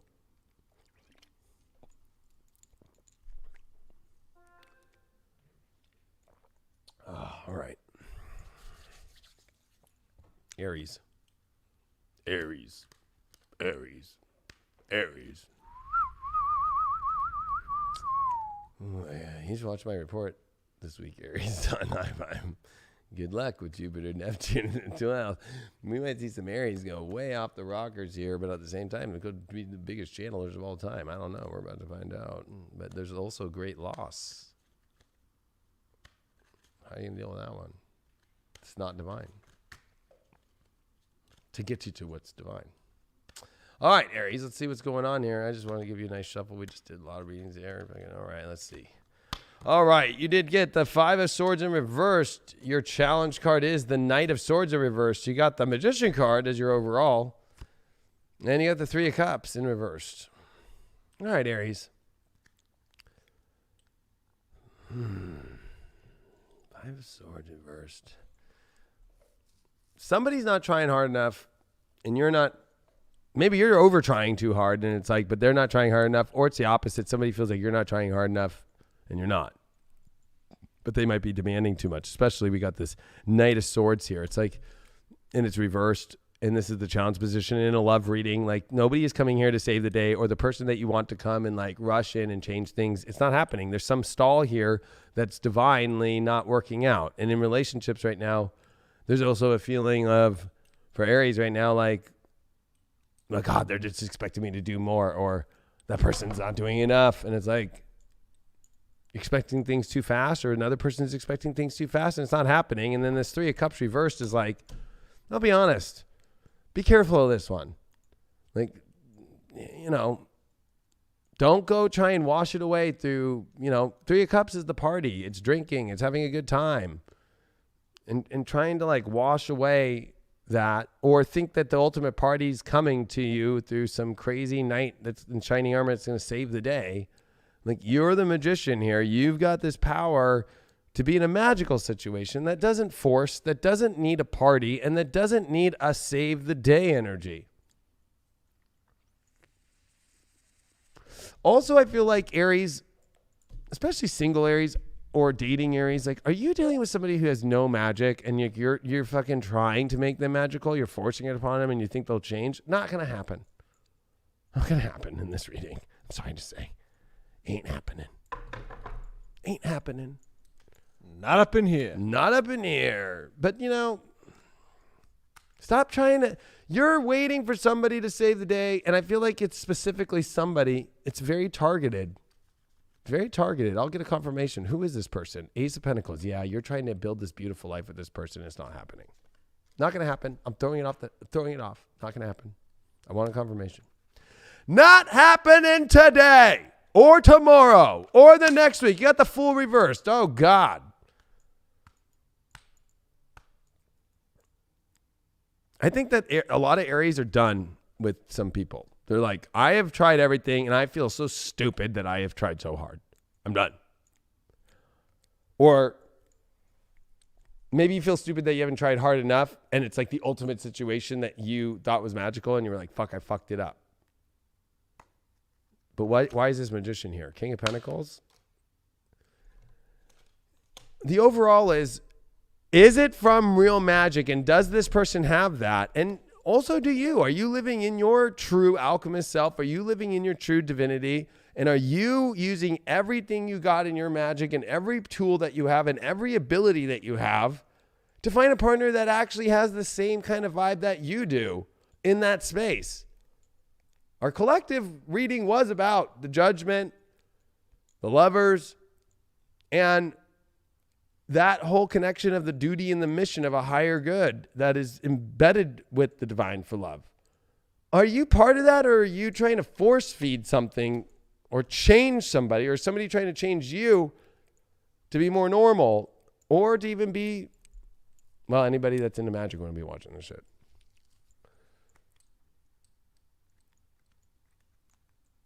There's something awesome, though, going on. I just think you got to be discerning on what it is, not be dumb, you know.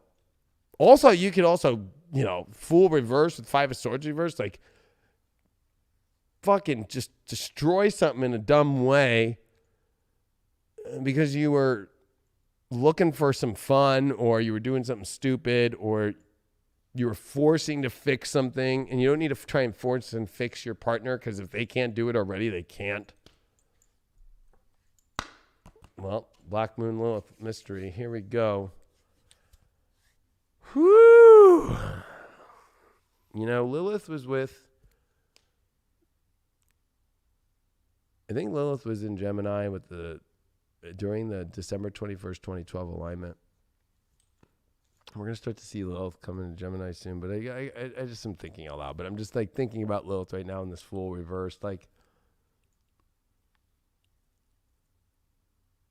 there's something that you really want, and I think that you feel stupid for it and you don't know how to go about it, but you need to like try that instead of trying this other direction that you know is stupid and it hasn't worked because you've already tried it. But then there's this other area that you're mysterious about and that you're hiding.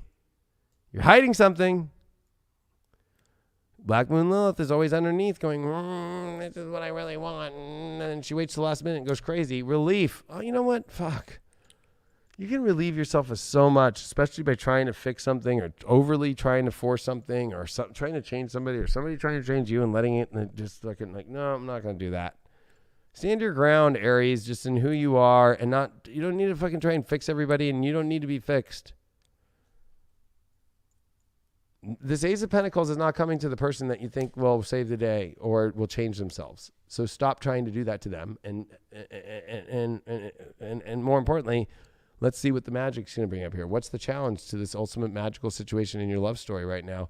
Calling in the storm. You like the drama. I think Aries, you're dealing with a lot of drama right now that they're hiding.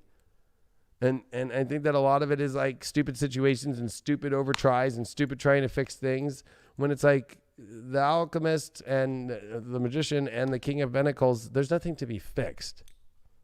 And that's what you need to do. And that's the storm to call in, is magic and manifesting things that actually happen. I got a feeling you're dealing with things that are not manifesting and physically happening, and that's a bitch. Or you're dealing with somebody that is far away, or you're dealing with somebody that's not able to manifest, or you're dealing with somebody who just can't get on the page. And relieve yourself of this shit. Like, yeah, God, like, just go number 2 finally. You know? New beginnings. Holy shit. That's what Ganesha's just pulled up. So if you're single, what's going on with the single Aries out there? 7 of Swords reversed. You know, wow, Aries. Like, single Aries out there, what the fuck are you doing? Like, getting yourself trapped in stupid situations and also continually trying to deal with somebody who says they're going to do something and not, and then you also at the same time are pulling the same thing, even though you don't reveal that to anybody. You're like, how the fuck do you know that? I'm like, I know. Also, things that you need to hide because you also want to maybe try to still be open to have the right situation come in. It's like almost dealing with somebody that you're trying to hide. That's what I'm getting, especially. Like, stop that, and it's dumb, and you don't even like it anyway. Relationship ones, the Chariot, the relationship just needs to like move on over a stupid situation, and whether it can really move on together, because that's going to be the question. If you guys can move on together and you guys are so solid and everything's manifested in your life and you guys are fighting over some stupid thing that needs to change, like move out of that and move into a new zone, Aries. Like let that move on. But if you're trying to move on and they don't have a Chariot too to move on with, and you know, they don't have the magic and all that shit, like they're not going to show up. The universe won't let them show up. First house, Capricorn, Mars. Well, it's time for you to make a big choice about which direction you're taking in your life, what you want, and being much more determined, but not determined over things that really aren't working. Like using your power in things that actually are attainable and actually are adult-like, but more importantly, that actually have a higher purpose to them and a higher energy, and aim higher, but higher in a place that's attainable. Instead of aiming with all of your energy of what you want and feeling the blocks because they don't have the fucking same destiny or they don't have the same mission. Right? It's almost like setting realistic goals. Yeah. You know, when you're building anything, when you're building a house, when you're building a life, you don't just jump and start at the roof. You know, you build that foundation. We talk about all the time, having a strong structure, having a strong foundation and continue to build on. It takes every step of that. You know, and that comes from you first, and that comes from that relationship, and that comes from the trust and the bond that you build with those other individuals. If it's on rocky road, which we all know that I love my rocky road. I was about to go into that. Which we all know I love my rocky road. Mix that shit with some mint chip and you got a party. But, you know, that's what it comes down to. It comes down to the trust, and it comes down to being able to have something attainable, you know, like Dave said, being able to have something realistic that you can go out and grab, you know, that you can go and have those little victories. So you can have those wins along the way that's going to continue to build on that strength. It's going to be able to continue to build on your life, you know, and what you believe in yourself and what you can accomplish. Yeah, like somebody you can actually grab and touch and actually feel, and like that will actually like want to build a life together that's accessible now opposed to later down the road, like, and it's nonstop not working or constantly like not showing up, or they got to be present. And vanilla as fuck, must like be no present. fucking anything else. Definitely no mint chip. Definitely no rocky road.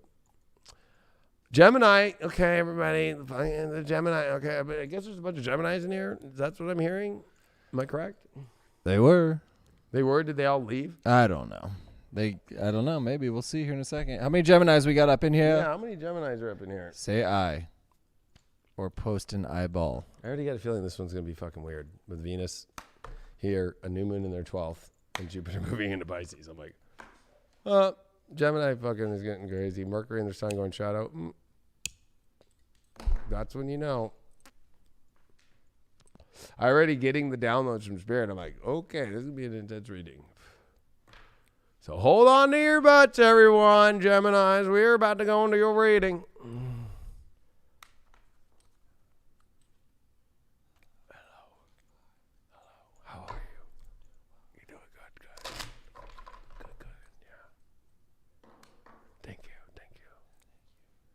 You see that this thing's charging through our lights? That's how powerful our lights are. It's charging. It's got 4 fucking solar panels on it, but the lights, it's so bright in here, it's fucking charging the fucking thing. It's I charge my Joule for, like, I buy the biggest fucking charger for cell phones. I charge fucking 4 cell phones at one time, but I just to charge my Joule fast.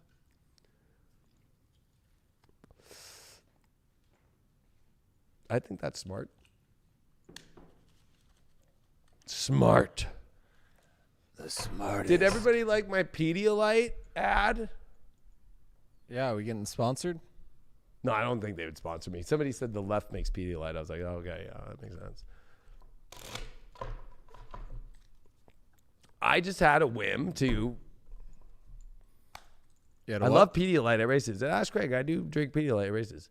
And fucking, that shit works, let me tell you that. But I just had a moment. I was on Body Beach. It was sunset. I was just like, I just had the moment. I was like, here, film this shit. I'm doing it. Whoa. You know, it's really good too. The powdered Gatorade. The powdery? The powdered Gatorade that you mix The yourself. old school shit. Yeah, that stuff. It's got a lot of electrolytes. Yeah, I don't even put water in it. I just take the powder and just Just fucking. do little bump of that shit. Woo! Fucking woo! Wake you up. Fucking Gatorade. Fucking original lemon lime. Everybody's like, I'm going, because we're doing Please Don't Trip. We're going up to Utah at 9,000 feet. And they're like, bring your cocoa leaves. I'm like, yeah, I'll get right on that one. I think I'll just take little bumps of fucking Gatorade lemon lime powder. Lemon lime. That's fucking funny. That pure. Okay, look at 801. More people showed up for the Gemini reading. It was like Gemini's fucking like put it on silent and put on another thing and they watch another thing and they're like, okay, I'm eyesight, turn it off. Fucking here we are. 6 of Wands reversed. Temperance is your challenge. Ooh. 3 of Swords reversed. I told you it was going to get dramatic. Spirit was giving me a lot of fucking like downloads right before this one. 5 of Swords in reverse with that temperance in the challenge. Interesting arrangement here. Well, I got a feeling, Geminis, you went after something and it did not work out. And it still isn't working out. And you got this temperance, it's like organically not working. And then the overall here is like, you gonna think this is heartbreak, or is this saving you from bullshit? Or, sometimes 6 of Wands reversed, I feel like just feels like that you're not a winner, that you're kind of the loser on the corner and you haven't found anything right now.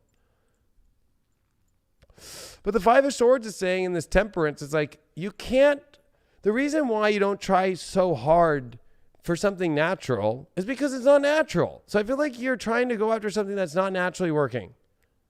And then you're not getting the victory that you want. I think that you had way too high of expectations about somebody. And this 3 of Swords here is like, well, is that really a bad thing? Like, it's not really love, or it's not really that great, so it's not that heartbreaking. But you can't try too hard for something that's natural. And then the problem is it's not natural. I almost feel like you're dealing with somebody who's really fake. And you know this, but you like want them to not be fake. And you're trying to force them to not be fake, or you're trying to like find the best in them. And it's like, okay, really? Trying to find something better out of them when it's already shitty. 8 of Pentacles, they're boring as fuck. God damn it. They're boring as fuck. You might think that they're a master at something, but it's pretty boring. They probably do like basic shit that you think was great, but really you're realizing it was pretty boring. I'm not going to use any examples because I don't want to harm anybody, because you might be the bomb at it and just but like, it's just something that you thought was fucking great and that they do, and it's really not. It's like, it's not simulating you enough at all. You might even work with them, or you might be in the same field as them, but you're realizing that your guys' masteries are not really blending together well. Why did this 3 of Swords reverse come up? Death card. This thing needs to end, Gemini. This thing needs to end. You're saving yourself from more heartbreak. You're saving yourself from heartbreak itself. You're saving yourself from yourself. This just flew out to help you, I guess. 5 of Cups. It's a fucking sorrow situation. It's fucking, I got a feeling you're also dealing with somebody who's a fucking weak puppy emotionally and can't handle shit, and they're making you come into that energy and they're dragging you in that mud with them, and it's like, get the fuck out of this shit. The death cards, like let's just kill this situation. Let's get the fuck out of this, because I don't think that you want to be this little fucking like I got a feeling you're dealing with a fucking beta. Dealing with the beta. Air element, communication. That was the stimulation. I was feeling that in that line. I think that you need something that is much more. The communication wasn't clear in your head. In all parts, it's more. And when you get the whole air element, it's everything. It's everything from your communication. It's everything from the understanding of what can be the partnership. And it's also understanding of how it can work in the world. It's all three air signs. So all three didn't come together here. Okay? The victory didn't happen. I'll ask why the victory didn't happen. Why didn't the victory happen? 5 of Cups reversed. There was really not much to be sorry about or emotional about. Like, it's not that heart-wrenching. I keep getting that it's not that heart-wrenching, but I think they're wretched emotionally, and they're kind of trying to pull you under the mud and pull you under the water with them and trying to seduce you through beta, like, emotional, like, oh, I need you. And you're like, this doesn't feel natural and right. So if you're having that situation, like, here's your confirmation. Look at this fire coming through. Ooh, wow. You know what's hot? Not trying so hard in organic things that naturally are organically fiery. That's not in your head. This was something that you dreamed up in your head, but it's not even dreamed. You just like tried to force it through in your head and stimulate it. And you tried to make something boring stimulating. And that's not happening. Wow. Alone in the world. So the shadow of this is like, if I let this go, then I'm going to be alone in the world. Like, you know what? I'd rather be alone in the world with something boring and as a Gemini, and then something boring and that's not giving you the victory that you want, and you blocking all the good shit out by holding on to something so stupid. Could even be just something so stupid in yourself. Geminis deal with the whole age thing too. Like, oh, I'm too old or whatever. Like, fuck you, Gemini, when you say that shit. Like, you're fucking yourself up. What does Ganesh have to say? Oh, Ganesha. I'm just going to be alone for the rest of my life. I'll stay in this boring relationship with this boring fucking person. Fucking energetic movement. Yeah, I would say that you need to get some energetic movement going on. I don't think there's much motion in the fucking ocean going on with this thing either. I'm going to be honest with you. I don't think that there's fucking a lot of squirting going on. I think there's a lot of fucking stagnation. I think there's a lot of dust coming out.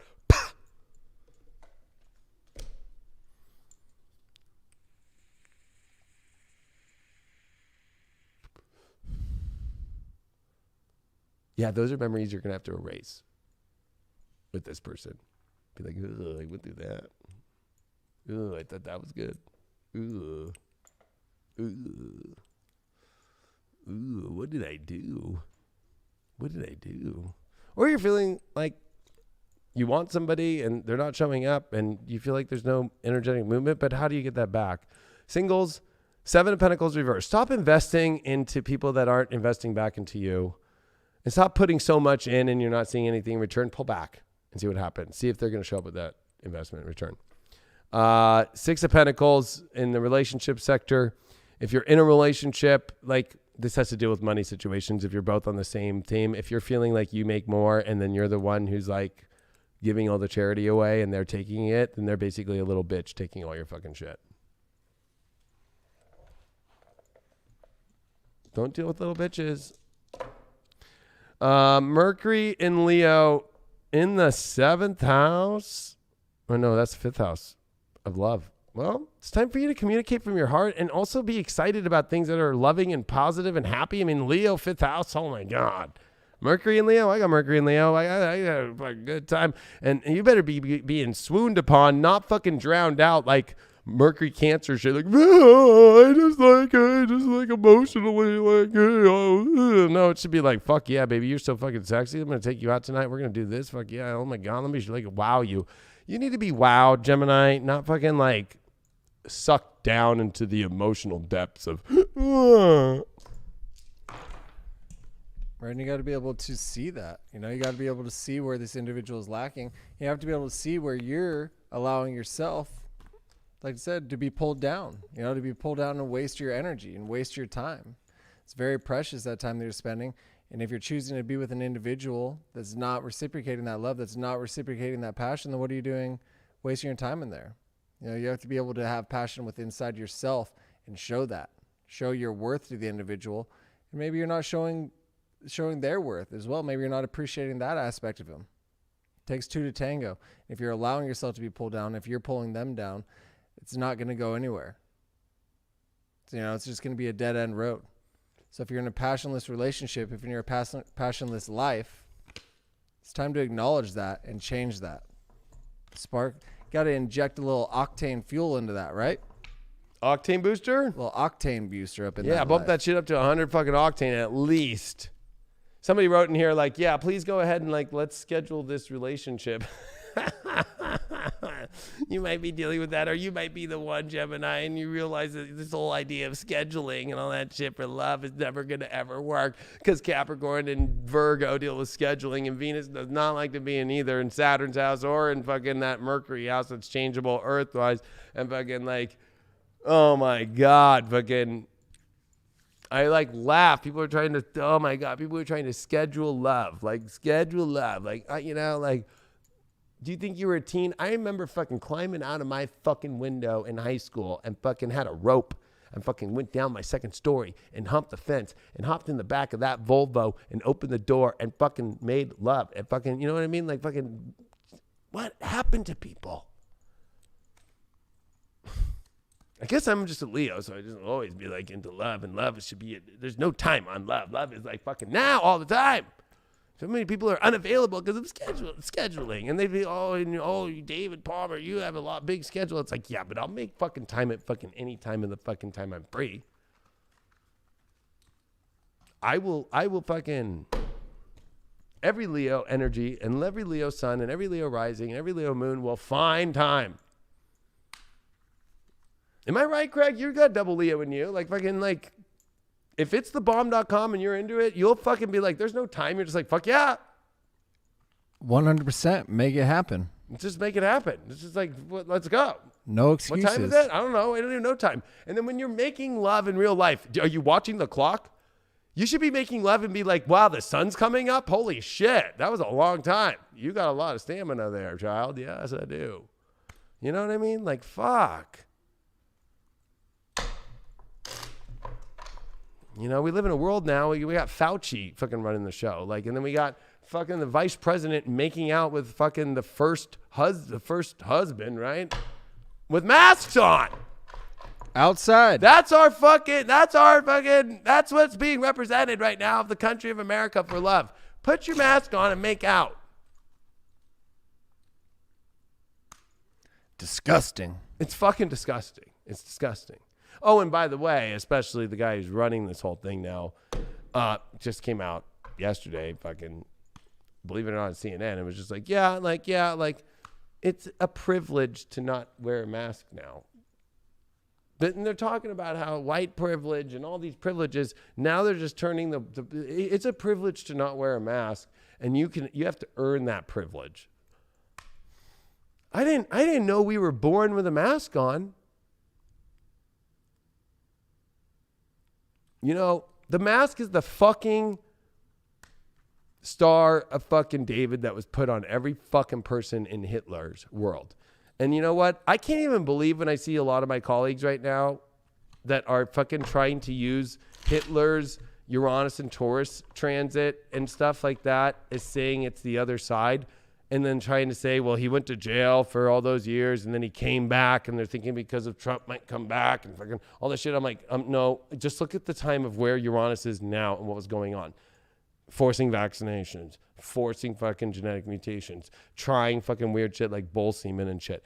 Guess who's doing all that right now? You know what I mean? Like, look at the now and look at the exact fucking transit. And you know who did come back into the White House? Doe boy. Fresh. Has anybody thought about that one yet? I'm like ready to go off on that one too. I saw it on Twitter this weekend and I was just like, wow, these people are like making up shit in their head and using astrology and trying to do the historical thing, and they do not understand it at all. They are fucking dumb astrologers. They really suck royal fucking ass when it comes to astrology. They really suck at history. They really don't understand the whole story. They really just make up the story in their head. They don't look at the actual history and how it was done, and they don't look at the exact degrees either. They just round up like, well, the Uranus was in Taurus and that happened. It's like, okay, let's look at the degree and where it was at now, and what is the year in that degree, and what was happening, and the parallels are exact. Who's next? Virgos. Virgos, come on down. Virgos, come on down. Guess who's getting Jupiter in their relationship house with Neptune? Virgos. The vacuum cleaners. Virgos, are you ready? Get your vacuum cleaners on. If you got cordless or you've got corded, it doesn't matter. Let me hear them start. Vroom, veep. Scare the dogs and the cats away. Folks, sit in your house for the rest of your life, folks. You know the thing, folks. Sit in your house for the rest of your life. Wear a mask for the rest of your life, folks. Folks. Amtrak, folks. Amtrak, folks. Sit in your house for the rest of your life, folks. I'm not going to worry about fucking some weird shit going on with the pipeline and fucking all the East Coast not going to have gasoline and diesel, folks. So you can be on a new lockdown and not drive around anywhere and go anywhere, folks. I warned you. I told you all. Fucking, I'm going to find the clips. Chiron and Aries in this position was fucking gas shortages. Brought to you by Democrats.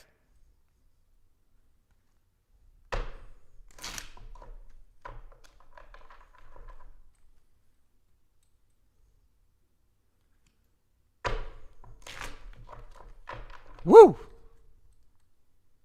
Yeah. You know, all those little fun videos that were like, Democrats, like right before the election, Democrats, like fucking having fucking, you know, what's crazy is there's fucking been massive riots still going on with Antifa and shit, and the media just doesn't cover it. Like, it's just so fucking crazy. It's just like, what is so true is so true. And then they have this fucking, and honestly, it is the most false media in the world. It is so false. It is the most scariest thing to watch. Them just go create fucking their own fucking version of the world, like completely, and avoid all the truth. Like, what happened to fucking Cuomo's fucking whole deal of impeachment and shit? Like, that is out of the news.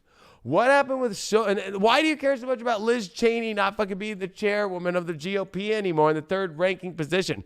Who gives a fuck if the fucking GOP wants to do that? And now they're doing a show this weekend called the Revolution, or it's like, I think the Rebellion of the GOP. I'm like, what? Rebellion? Like, it's like very insane. It's very insane. It's very insane. I would say that there's more of a rebellion on the other side. You got Mr. Folks up there fucking, you know, acting like he's not the original, like, Joe. You know what I mean? He's acting like Doe now. And fucking, you don't even have the Democratic Party that agrees on anything, and they have control of all the fucking parts of power. That's how you know the divine's working. The divine's working when people have control and power and they can't get it done.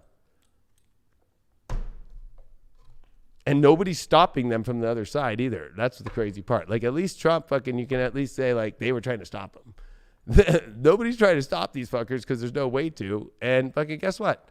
They can't get it done because there's some people that don't agree. And there's actually people with morals and values in the Democratic Party that are like, you all are motherfucking crazy. And no, I'm not going to vote on that right away. All right, Virgo. I know what you're reading. I was shuffling and just giving out some truth because, you know, this channel's about giving out truth and trying to help people wake up out of the fucking illusion.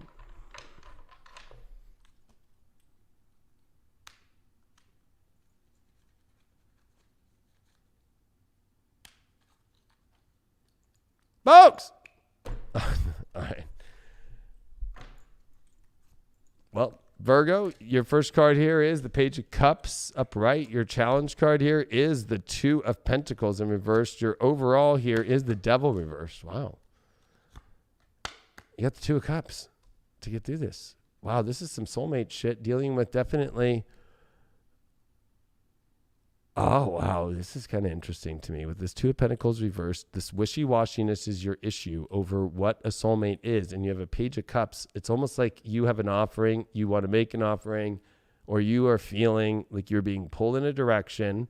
You can see that page looking at this direction, and you feel a soulmate energy, but the overall is you got to let go of what you feel trapped in. I almost feel like Virgos are like, am I going to stay or am I going to go? But you also feel this huge soulmate energy that you need to focus on and really go, is this my soulmate? Is this my are we seeing things on the same emotional page or not? I got a feeling that you see it fully, but you have to communicate it. And I think your issue about communicating it is you know that you have to let go of something that's pulling you back really hard and holding you back, especially. What's going on with that Page of Cups? Boom, Eight of Wands. Something is, that is like, Virgos are hot on fire about somebody, or you're getting a big offer and you're like, whoa, wow, whoa. Like this is like, somebody is sweating on you.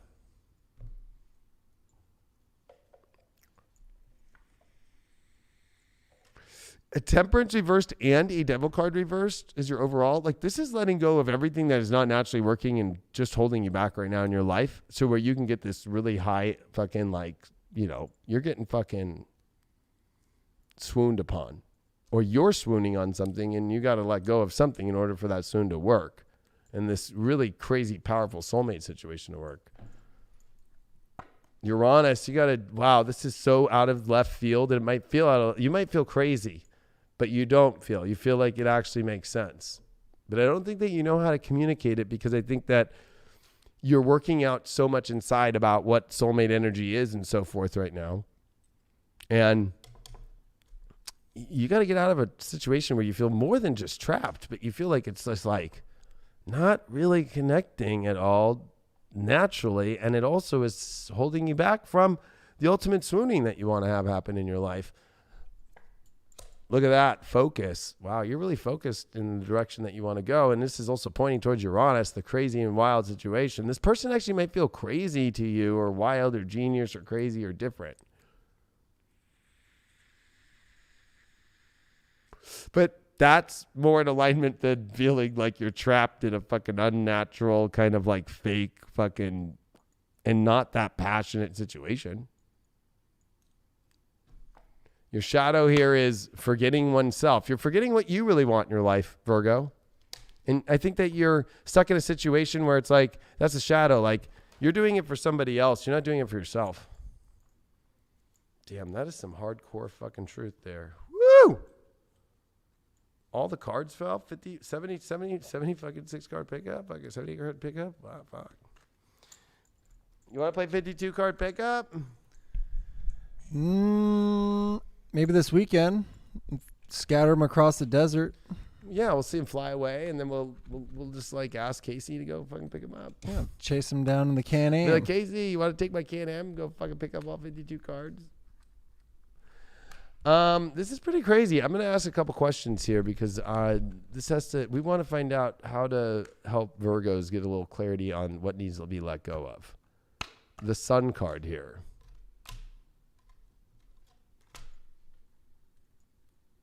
Where you're not able to be in total understanding of the sun, but also it's interesting, the astrology wheels here with the planets too. Like somebody who also, I would say maybe it's the counter, right? It's like,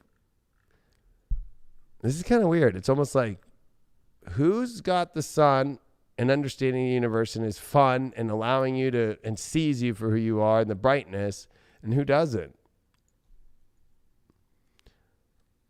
And what's up with this Uranus energy? The Chariot reversed.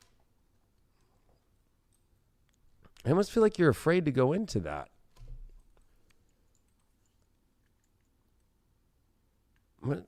the focus is there. You gotta stop forgetting yourself here and get what you want. That's what it's really saying here. Ganesha's embrace. Well, woo. There might be a big embrace this week. You might have this really intense moment here that's going to blow your mind of like what you actually really want. But I also think that you need to embrace what you really want here, because I think that at the end of the day, you haven't been doing that. And I think that this is going to pop the lid off your shit in the most amazing way, or just keep staying in the devil's unnatural forgetting of your own self and missing out on the sun of what you really want to have in your life. Singles, Hierophant card, definitely there's a focus upon something exciting and how much commitment there's going to be, and with a high purpose. And there's a part of the marriage where there is kind of maybe like stepping this forward and finding who would be in a relationship. It's the two keys that do come together. It's this very like unlocking of a spiritual like connection that's going to kind of also commit to a place. So there could be some, you know, ideas of commitment going, and also like this kind of revelation of like what feels divine and what feels like a place to go commit your energy to finally. Relationship ones, Page of Pentacles. So, I mean, it's a light card, but it's a card of like relationships needing to have talks about, you know, if it's working, if it's not working, and what's really there, and what you two feel about each other in the physical. If you two are even, and this also is Page of Pentacles, so I'm coming from a Virgo side. Like, are you interested? Are you stimulated by the creation of this relationship and what it's creating, or even the attraction to it? Your Astro dice are Cancer, Mars, wow, and the 12th. Wow. Talk about cutting out something that's like feeling like home or emotional, but to also guide you to the spiritual home in which you're going.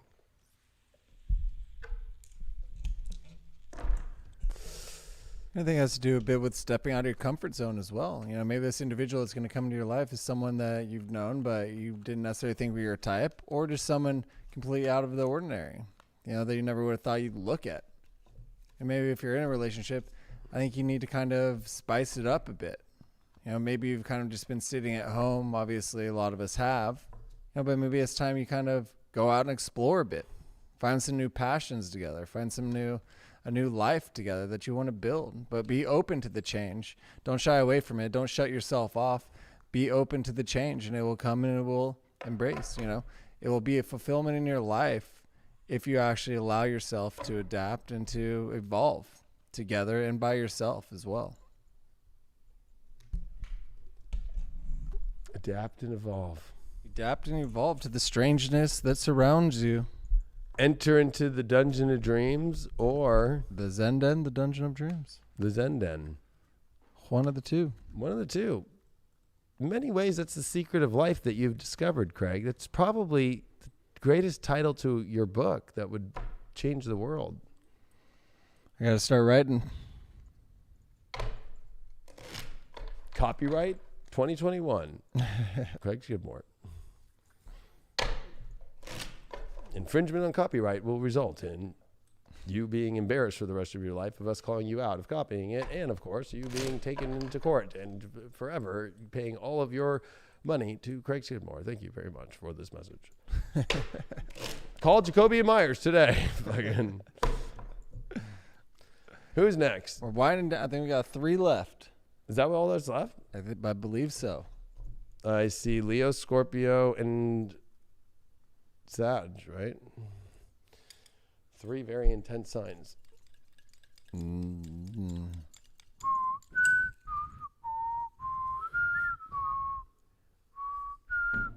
Scorp? It's a party. It's a Gates party. Bill's not You invited. used it in the promo. Bill's having his own party.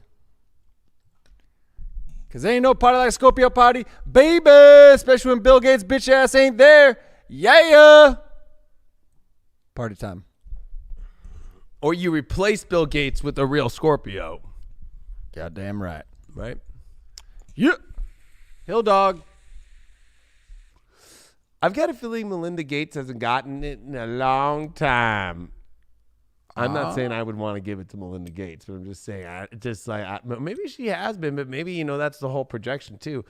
And I'm sure that, Bill goes to fucking the island. He used to a lot. But I'm just saying that what if Melinda has her own little island in Seattle somewhere? Maybe she was going down to Chaz. Shit. Oh, she was hanging out in one of those tents down in Chaz. She was having fun in one of those fucking little fucking, what are they, those little fucking outhouses, fucking, in Chaz. Oh, Melinda. Oh, Melinda. I think I saw you there when we went down to Chaz. We went over to Chaz and checked it out, fucking, is that where you were at? Fucking, you were in one of those outhouses? Was that you?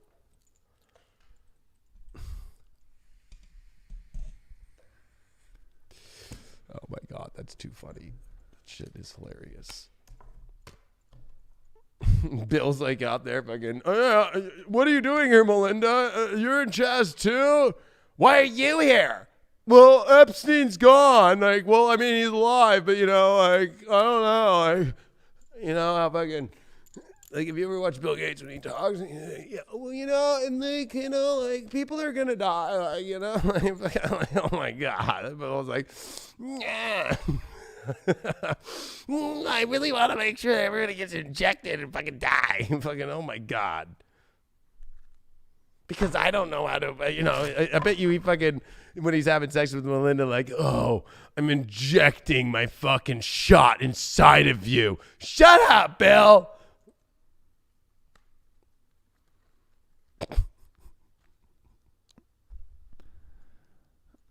Belinda loves the sensuality.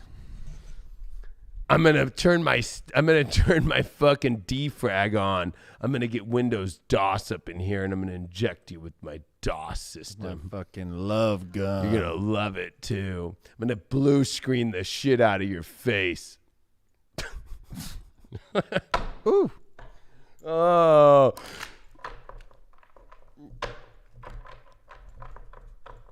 You bet. Hey, you better get home tonight. Windows 95 is going to be rolling a train through. Sad. All right. Oh, no, Scorpio. Yep. Scorpio. Okay, Scorpios. All right, what's going on? Big love. Boom! Big love. Oh, look at that. The judgment card pulled out.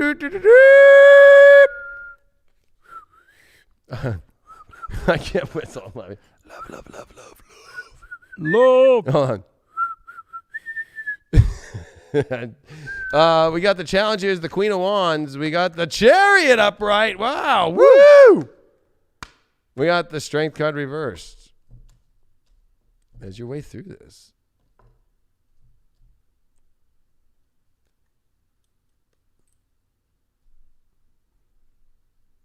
I am picking up this. Out of nowhere, I like in love readings the Judgment because this is also connected to the collective reading. And we haven't really seen the Judgment since then. I think we saw one other sign at the beginning. But I'm feeling like, the Judgment comes out of nowhere. Like, you can't predict when the angels come and go, this is your mission in life. So it almost feels like something's just like, in your love life is just like, okay, I got to show up. But this challenge is the Queen of Wands. And I think what's interesting, that Spirit's saying, like, I don't think that you need to be stronger. And I think that about this Queen of Wands, you have to hold the light of what this is. And I think it's just you just have to go and trust the universe and see where it is. And I don't think that you have to, again, and we were talking about, a lot of this is coming up. Trust the process. When the process calls, go. But I don't think that you need to fucking hold this huge fucking fire of it. And you need to okay, hold the whole title of love and all this shit. I just think you need to go see what's there. Maybe the relationship's changing, or maybe, there's a trip. Cherry can be that. Maybe you meet someone while traveling out of nowhere. There's a lot of possibilities here, but I think that you don't need to have it all figured out from the love angle. I think that it's more about, I'm raising to the calling of this and seeing where it's going to take me, because the beauty of the Chariot is just leaving what has sucked and moving into who knows, but the universe knows what's best. It's cool. I like having those two cards on that side. And I feel like it's almost like, I think that you don't need to put a lot of weight on understanding what the light of the way is exactly, except the understanding of your intuition of knowing, like, okay, let me go this direction. Full reverse. You'd be dumb if you miss out on the opportunity when you feel the sign comes and everything shows up. If you miss out and you don't go and you don't listen to it and you're like, no, that's not divine. That's not the universe. No, it is. It is, Scorpio. Or don't be with somebody who's dumbass and doesn't see the same signs that you do. Or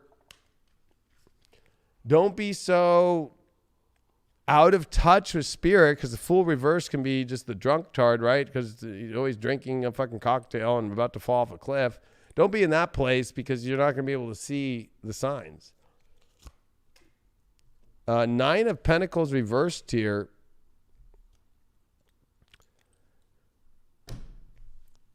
Okay, so the Strength card reversed is not about holding the strength for understanding the love energy of it just yet, but you have to understand your value and your worth. And I think that, the universe is saying, come with me. Let's go to this new direction and let's see what this all is going to go towards. But, Nine of Pentacles is like too stubborn. Like, I'm too good for that, or I'm not good enough for it. It could be either or. And so, like, there's definitely kind of like, maybe it's saying stop, like, holding some certain line, especially with the full reverse. Like, don't be dumb and miss out on like a higher form. Because remember, the Chariot and the Judgment are up here in the ethereal realm, right? And like, this is more like down at the bottom of the reality shit, and it's reversed. It's almost like, just trust this higher plan and go with it, and don't get in the way of it either. Don't be stupid and miss out on it. Aries, oh God, is an Aries showing up? Quite possibly. But there's also this take charge energy, like, especially with the Chariot, especially with this Judgment. Like, own it, take charge. Like, I'm going to see what this is. I'm going to go into this. I'm going to take some strength. Let's do this. Like, let's see what's there. Gratitude. I think it's not interesting. We got these two candles.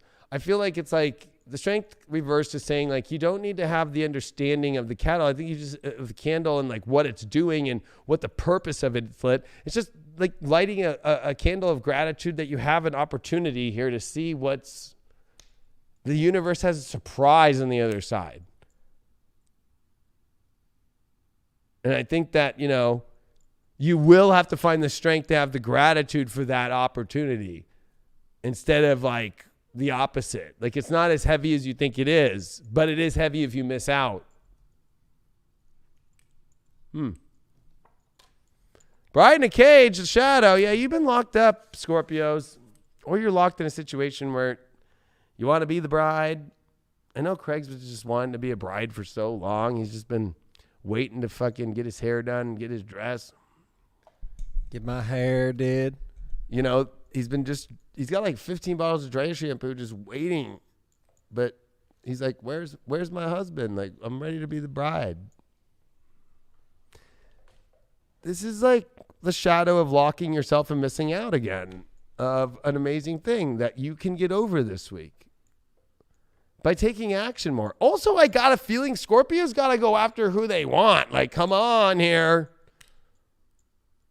Remember, at the end of the day, like, you got to make a move in love. Like, I think that some people think, it'll just happen. Like, it'll just show up. Like, I think something's showing up out of nowhere, but you have to take action upon it. You still got to make the move. You still got to flirt in life. You still got to be like, hey, like, I think you're hot. Can I take you out? Like, not enough of that going on, Scorpio. Or you're in a relationship and you want to be a bride, or you want to be somebody and you're not saying that you do, and like, they're not doing it, and you're like, what the fuck? Here's your moment. This is one of those here's your moment. You know what? I just got this for singles.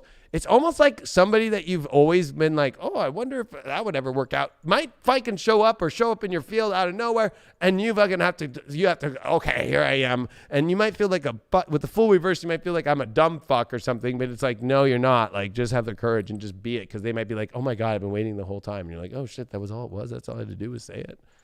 Shit. What's Ganesha say for the Scorpios? Ganesha. Brother. The spiritual quest with the Chariot. Wow, I feel this quest coming here.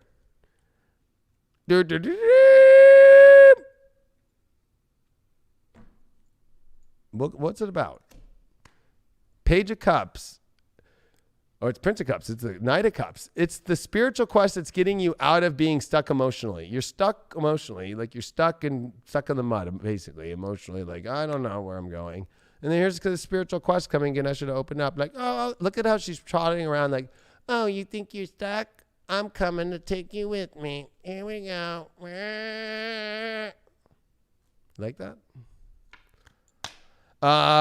Here we go. Here's a page of Pentacles reversed for singles. Something's going to show up. They're not going to say it. You're going to have to say it. Like, they're not showing up with the message. They're just showing up. You're the one that has to deliver the message of what you want. So, missed opportunities by not speaking up. And if you're in a relationship, Two of Wands, is this working out together? Is this world working out together? Is this really the world we both want? That's a big question. Are you feeling like you're not getting the world that you want? Is that quest really going to be possible? Is it the same quest trying over and over again? Or are you on one? Is it really the real quest? Those are big questions that you're going to have to find out.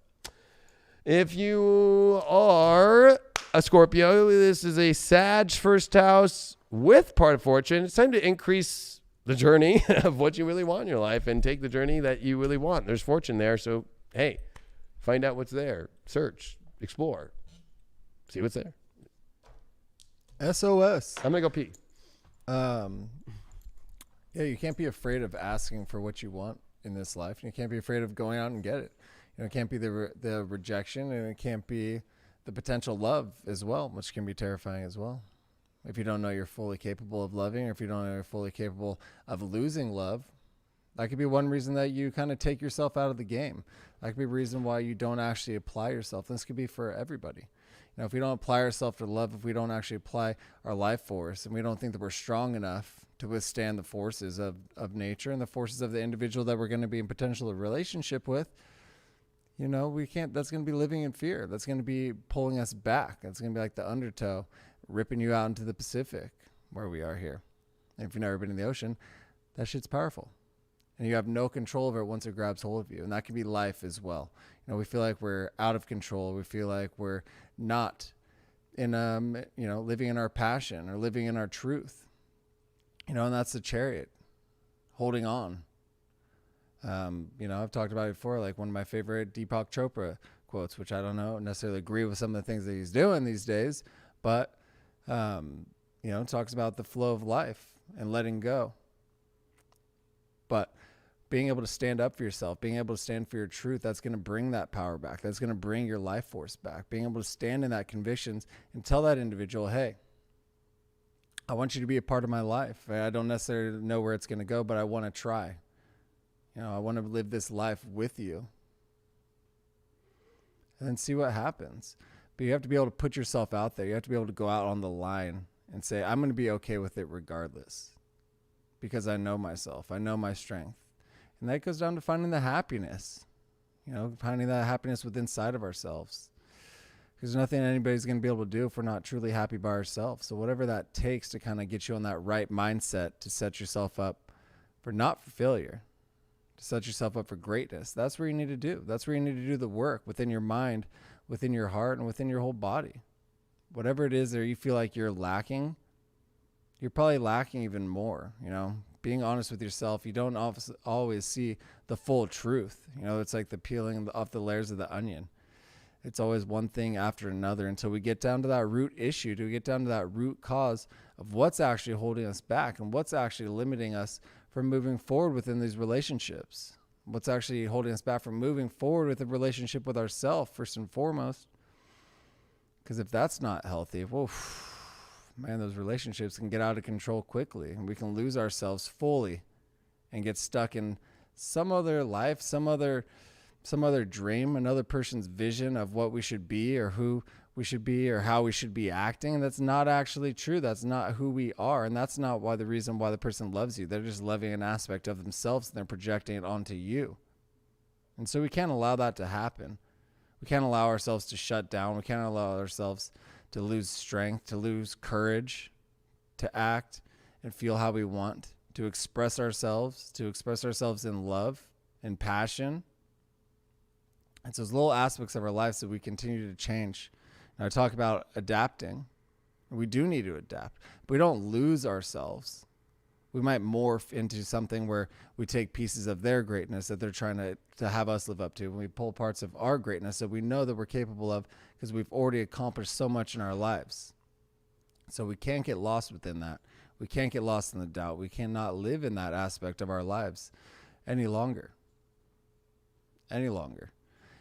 There's been too much, I think, over the last 2 years of this doubt, of this fear that people have been living in, that people have been allowing to take over their lives. And it's time that we stand up for ourselves and stand up for our conviction and live in our truth fully.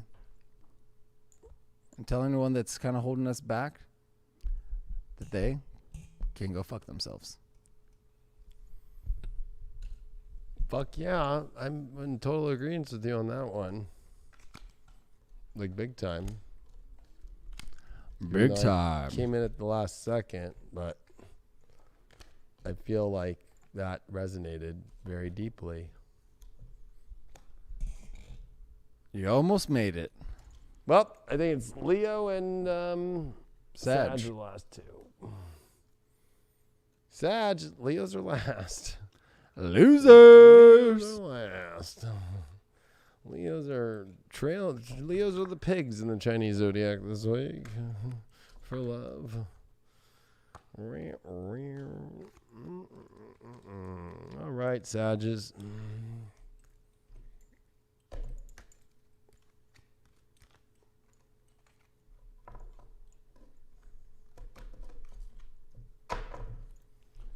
Sagittarius.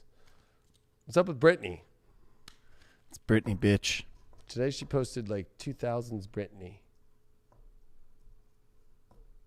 What's going on with her though? She's still waiting for that money. She's been having a hard time. I don't know. I haven't She's really still looked trying to into get that it. money. That's hers.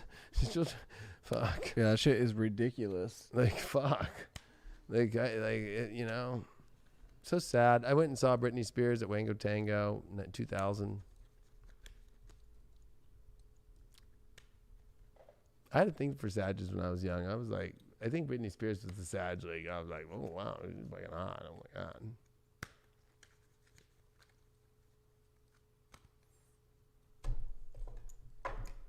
Sag is all trying to still get that money. Although you know what's funny is Scarlett Johansson's a Sag, and she's like the most paid actress and all that shit of all time. So there's that other flop, but that means that she's missing out on something else. She also did to get her photos leaked, which was kind of shitty.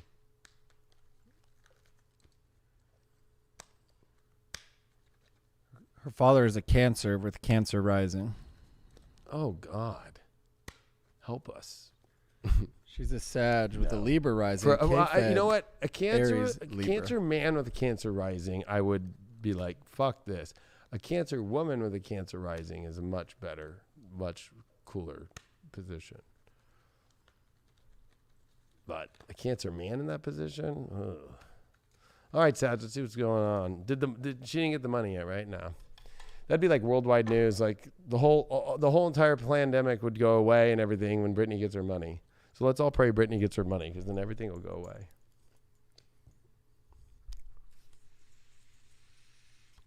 All right, Sag, let's see what's going on with you in love. You got the 3 of Wands up right. you got the Two of Wands. Wow, 3 and 2 is your challenge. You got the overall is the Knight of Cups upright.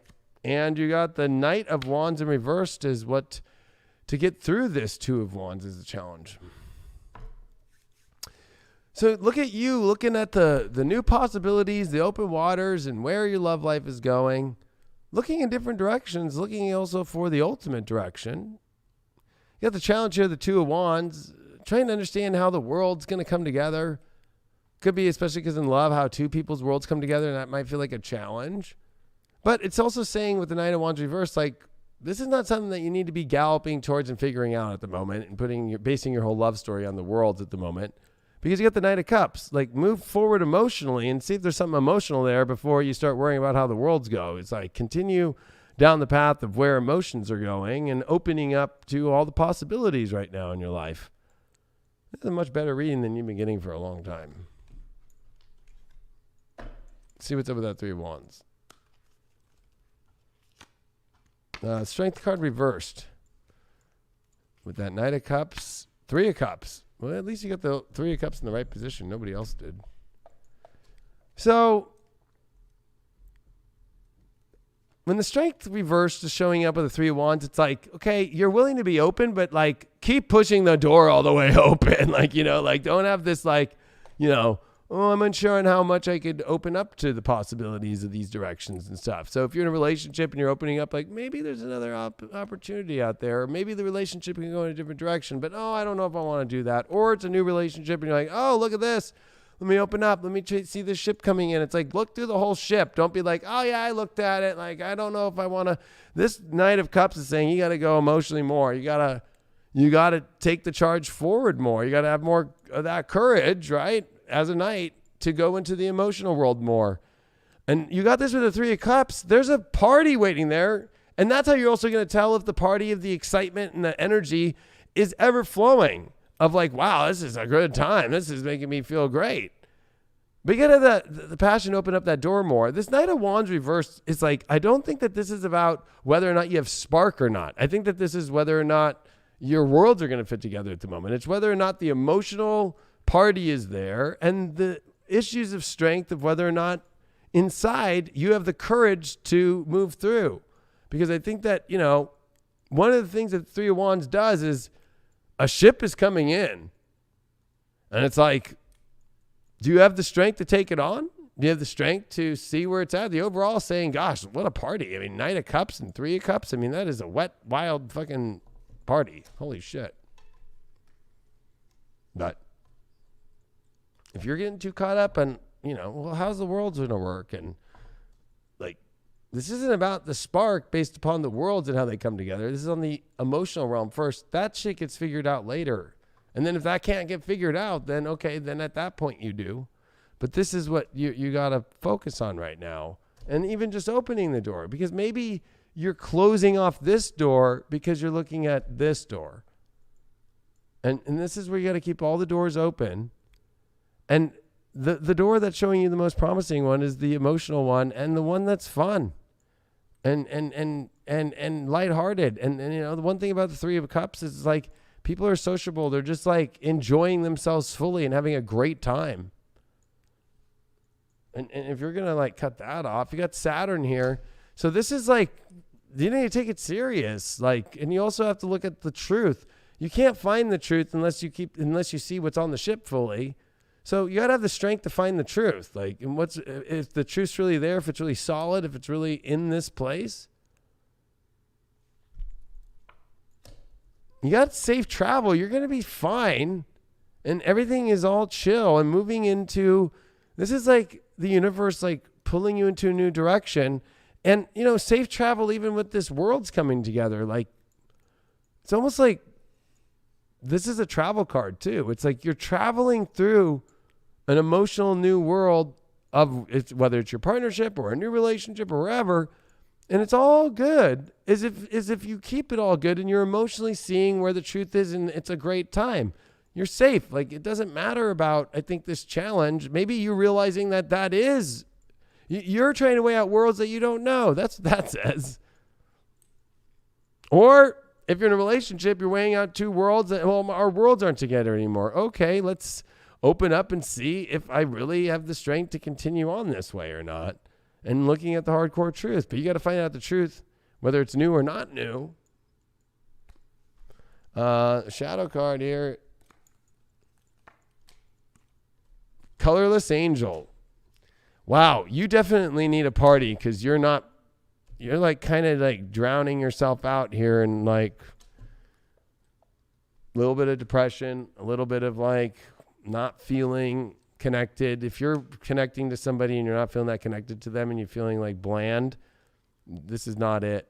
But if you and yourself are like holding right now your shadow and you're not strength to open a door up because you're feeling colorless and you're kind of feeling depressed, it's like, well, what's going to light you up? Like emotion, you know, because this is empty. Colorless Angel has no emotion. What's Ganesha say about this? Cultivation. Well, you got to cultivate. You got to turn the soil up. You know, you got to get the guitar out and cultivate the song. You got to hang out with your best friend, the little rat. What are you cultivating exactly? Judgment. Wow. Interesting. You're cultivating a mission, a higher purpose, and also something that has come down from the divine to have you look at. If you're single, 7 of Wands. So single ones out there, you know, it's time to go fight for the position that you want to have, you know? Like one thing is people, I think the 7 of Wands is one of the most important cards in relationships. I really do, because 7 of Wands is like, this is what I want in position. That's what all women want. They want to know what men want. What all men want is want to know what women want. And then like show that you're going to hold that position, because in every situation of 7 of Wands, everybody's attacking that person for that spot. So, you know, if you're single and you want somebody, you got to go for it, because other people are trying to take that spot too. If you're in a relationship, you got the 9 of Cups reversed. So your over optimism about things has ended. The balloon has popped, and you have to wonder if it's still got all the awesome things that are there, and kind of reassess after the balloon popping here of over exaggerating the things that were good. And judging in whether or not there's a lot to cultivate from still, which there definitely is that possibility, but maybe it's like weeding out, like maybe I was a little too excited about that, or maybe I was giving this person too much in this area that they're not able to show up in, and it's being a little bit more discerning, but seeing where you really can, what's there to cultivate and what's not, and then making an assessment if there's anything worth cultivating at all at the end. But if you're in a relationship too, I hate to say it, like there's a colorless angel part of this thing too, you know. Like, is the relationship not able to bring you happiness, and you're depressed and the relationship still isn't working? Like, those kind of things are coming up. You did pull Libra here that's the 12th house with Venus. Well, Venus and Libra, that's the strongest, but you got to see if it's on the deeper spiritual level. But there's also a like learning to dream about the relationship you want, learning to look at the subconscious energies. What are you blocking subconsciously about relationships? What are you like, fall into the dream, fall into the truth, to the spiritual truth of what you want out of the divine in a relationship. And also don't be lost in a relationship that has been going sour and going the wrong direction for a long time. And you're going to have to be spiritually aware of where you're going in your partnership right now, or what you want out of a partnership, and asking spirit and seeing the soul of a relationship. You have to actually go into it with Venus in the 12th. You can't try and avoid things either. If you're trying to avoid a relationship or trying to stall it out, like that's not going to be good. You know, the more that you take charge in a 12th house situation and not let it just sit, better. I have Venus in the 12th, so I know all about that shit. Mm-hmm. Yeah, and being aware of your surroundings. You know, there's a saying of beware, but really that comes from being aware. You know, not necessarily being afraid of it, but just actually having the knowledge of what's going on. You know, and actually finding that balance too of the love and the passion and who you are and what you want to do. It's all there on the same plane, but you just have to be able to tap into it. You have to just be able to know who you are and have confidence in who you are. Know who you are and what it is that you want to achieve. and go out and get it, not just shying away, waiting for it to come to you, because that's not going to happen. Just throwing it up into the world and say, bring it back to me. No, you have to put that energetic life force behind it. You have to put your passions behind it. You have to put that love behind it. If that's what you're truly searching for, is the love, put that full force behind it and then watch what shows back. You got to start with that love, and you can't be afraid of that expression. You can't be afraid of yourself. Yeah, you got to go hang out at the Love Shack. And if the Love Shack ain't a shack anymore and it's a fucking shack down in Chaz, you're hanging out with Melinda and Bill at Chaz in the fucking outhouses, getting the Epstein special, you need to fucking get the fuck out. It's not the Love Shack no more. Getting blue screened in the face. Leos, last one. If you want to say it is the Leos that are the last one of the zodiac for this week of this new moon in Taurus, and of course Jupiter moving into Pisces. There it was, Leo.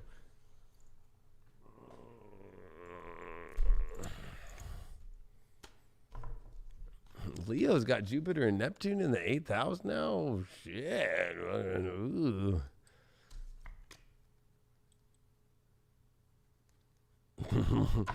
Woo! You know, I gotta admit, I like, and Craig's Leo rising, so he can probably relate to this. And I'm a double Leo, and he's a double Leo with the moon. I'm with the sun and rising. I just, 8th house Pisces, it's like connection and sex and depth is how we tap into the universe and God and also your soul fully. And that we are easy about. We're not weird about that shit. We like flow with that place. And it's so funny on how so many people are like, not that way. And that's what, at the end of the day, if you watch every movie of kings and queens, that you could have a row of 1,000 people coming in to try to be the queen or the king. And it's the one that fucking gives it up.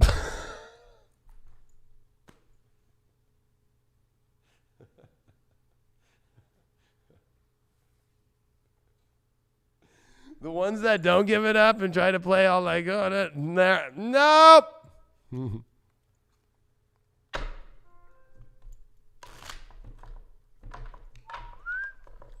Because if we don't know what's there down there, because that's the glue, it's like, bye. Bye-bye. Bye-bye. Bye-bye now. Have fun fucking with whoever the fuck is going to be fucking going through your fucking old country song life of like, we got to make sure that we take our time. Got to make sure that we keep it like my grandmama said, and that's how we ought to do it. We don't want to show everything off. We don't want to go into the wetness of the waters in the depths. No, we don't. All right, what's going on, Leo? Let's see what's going on. First card is Ten of Swords. Wonderful. Oh, challenge, Knight of Cups. The Chariot. Interesting here.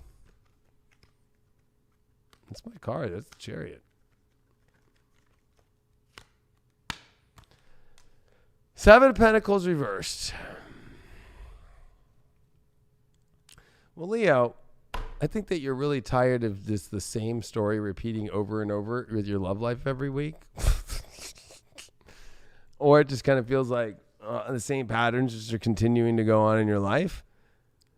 And I think that your trouble is that you're feeling like, emotionally, where to jump, or are you stuck emotionally? And the way you get through this, the Seven of Pentacles reverse, is like, stop investing in places where, you don't want to invest, number one, emotionally, or two, that you don't feel like that emotional energy you would be able to even go through. This Chariot card, though, is like, you're ready to go on the ride of your life. You're ready to you're bored. You're going through the same patterns. So Leos are ready to jump into something big here. But there's a lot of unsurety emotionally, Leo. But remember that this is about, like every relationship for Leos, it's when we just jump into love, right? We just jump. You know, there's no fucking, I mean, there's no other way. You jump all the way or you don't jump. So, you know, you either invest it, and maybe your issue is that you keep looking for a return of investment, but you haven't jumped. So you got to figure that one out. That's another way to look at it. Or you're questioning whether you should jump out of a relationship that you're in. Feels like there's a lot of swords, though, coming at you, too. I mean, you know, when Ten of Swords comes, like, it could feel like in love, too. There's a lot of daggers coming at you, like criticism or weird shit, too. And you might kind of feel like, it's like, oh, God, nobody understands me.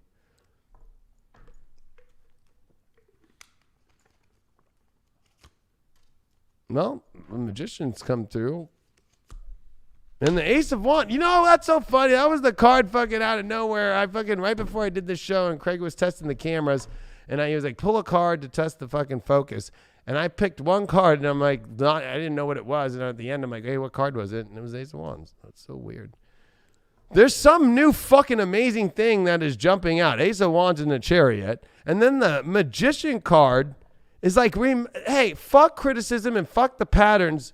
You don't need to go through that pattern anymore. You have the magic. You make the magic of the love, and where you want to jump forward, that feels like it's divine from the universe to the ultimate love of all time. Ace of Wands is something new and something exciting. And the challenge is like, don't get so emotional and caught up, especially with that Knight of Cups in the challenge and then the Ten of Swords. That could be a little bit like, oh, I don't think anything's really going great or whatever. I don't think I'm getting anything back in return. It's like, let go of this whole idea of that. Like, you're just having to just like alchemize the Chariot and go towards the new love and see what's there and see the greatness that's there, instead of, I think, overly, you know, or just staying in the same patterns all the time in the same situation and doing the same thing over and over again and expecting a different result emotionally. It's not going to happen. So you're having to take a leap of faith in a whole new direction, and you have the magic to do it. So you're the magic man in the hour of this time in your life of love. The Astro card is lunar eclipse. This is major change. Yeah, wow, on an extreme level. Talk about emotional changes. Talk about eclipsing the moon here of really having to go through a complete, intense emotional transformation, especially the Nine of Cups is the challenge here. The magic to get out of the same patterns is going to take a completely massive emotional change. You might be emotionally blocked and changing that too.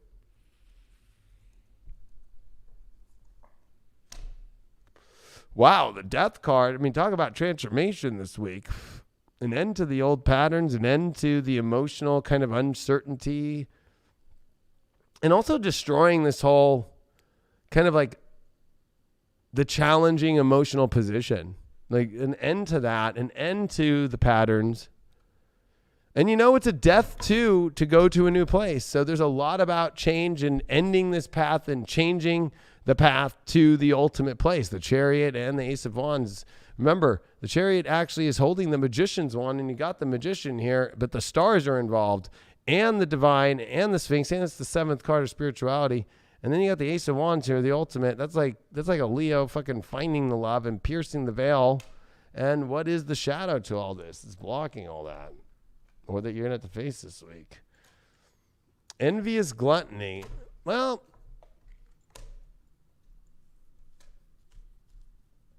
you know, maybe it's like, you know, maybe you need to like drop the whole like, I don't know. That one's kind of a weird one for this one. I would say stop worrying so much about like that other people find it and you don't. Because when you get it better than everybody else. What's Ganesh have to say for Leos? Generosity. Well, there's a lot to be generous about. Better be generous in bed, Leo.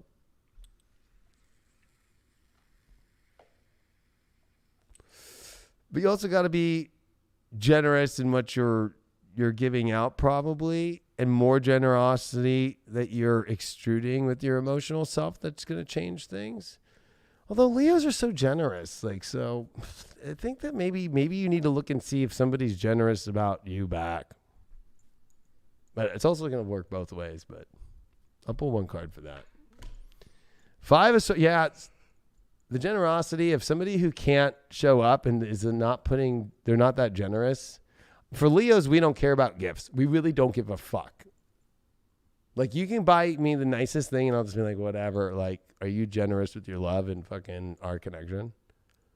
So if somebody's not trying with the generosity of opening up to love, fucking, that's how you know don't take this train. That's not the ultimate love. But that's the pattern that is maybe where you do choose that person always, and that's what you're ending. You know? So it could be like this new journey is you chose love by choosing no to somebody who's not generous and closed off. Because Leos tend to fucking end up with closed lovers. Because we think we can change them. Alchemies that we are. And here's this lunar eclipse of change. And maybe you just are just wanting and change and ready to jump. But then you feel envious of people who have real love because you choose people who are closed, even though we get projected on that we're closed. Just go look at the fucking Facebooks and memories of all Leos, and fucking Leos are always committed to fucking love all the way when they do, and they fucking shower the fucking world with that love and show it off. So the idea that maybe you didn't get it doesn't mean that they're not that way. This just means they didn't give it to you, and you're gonna have to deal with that shit. Single Leos, the star reversed. Don't be afraid of a new beginning. Don't be afraid of, like trusting what the divine's saying. And at the same time, don't be afraid of like new beginnings and new starts. Don't be afraid of that. Or if somebody is afraid of that and kind of starting from this naked place, it is the card of being naked too. Very Jupiter in the 8th house in Pisces. I know it might sound crazy, but if you're like in love and they're like afraid of deep, intimate connection and all that shit and like being naked, like the star card is with the universe and like trusting the universe like you do, it's not going to work. If you're in a relationship, Leo, you got the Magician card reversed. So if they don't get the magic, you're going to have to figure that one out. I don't know if you're the magic man or the magic woman. So, I mean, like, what are you doing? I think that Leos in all this Aquarius energy and 8th house energy now are looking for their counterparts for the first time. They're real king and queens that are on the same throne as them. So relationship Leos and single Leos got to find that. And Leos, I'm going to just say to all Leos out there, don't fuck around with anything that is not that ultimate, like, like they got it and they're willing to put it all on the line like you, and they are just as generous as you are, like they got to be that way.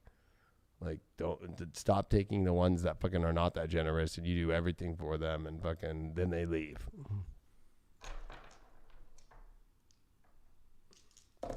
Respect. Leo moon in the 6th house. Wow. Well, I guess you're going to be emotionally picky in love, but it also is like you're looking for who emotionally can make the feeling of love reality and actually part of reality itself and bring it to the physical. So touch and feel emotionally in the physical is a big deal, and reality of that emotional love is a big deal to you as well. Who's really got it and who doesn't? Who talks about it? And you got to see with Virgo, you got to put them out in the field with you, and you got to go pick the fucking wheat and see who's fucking really good at picking wheat and who sucks and who's a little baby and like, no, I really don't. I said I was going to do that, but no.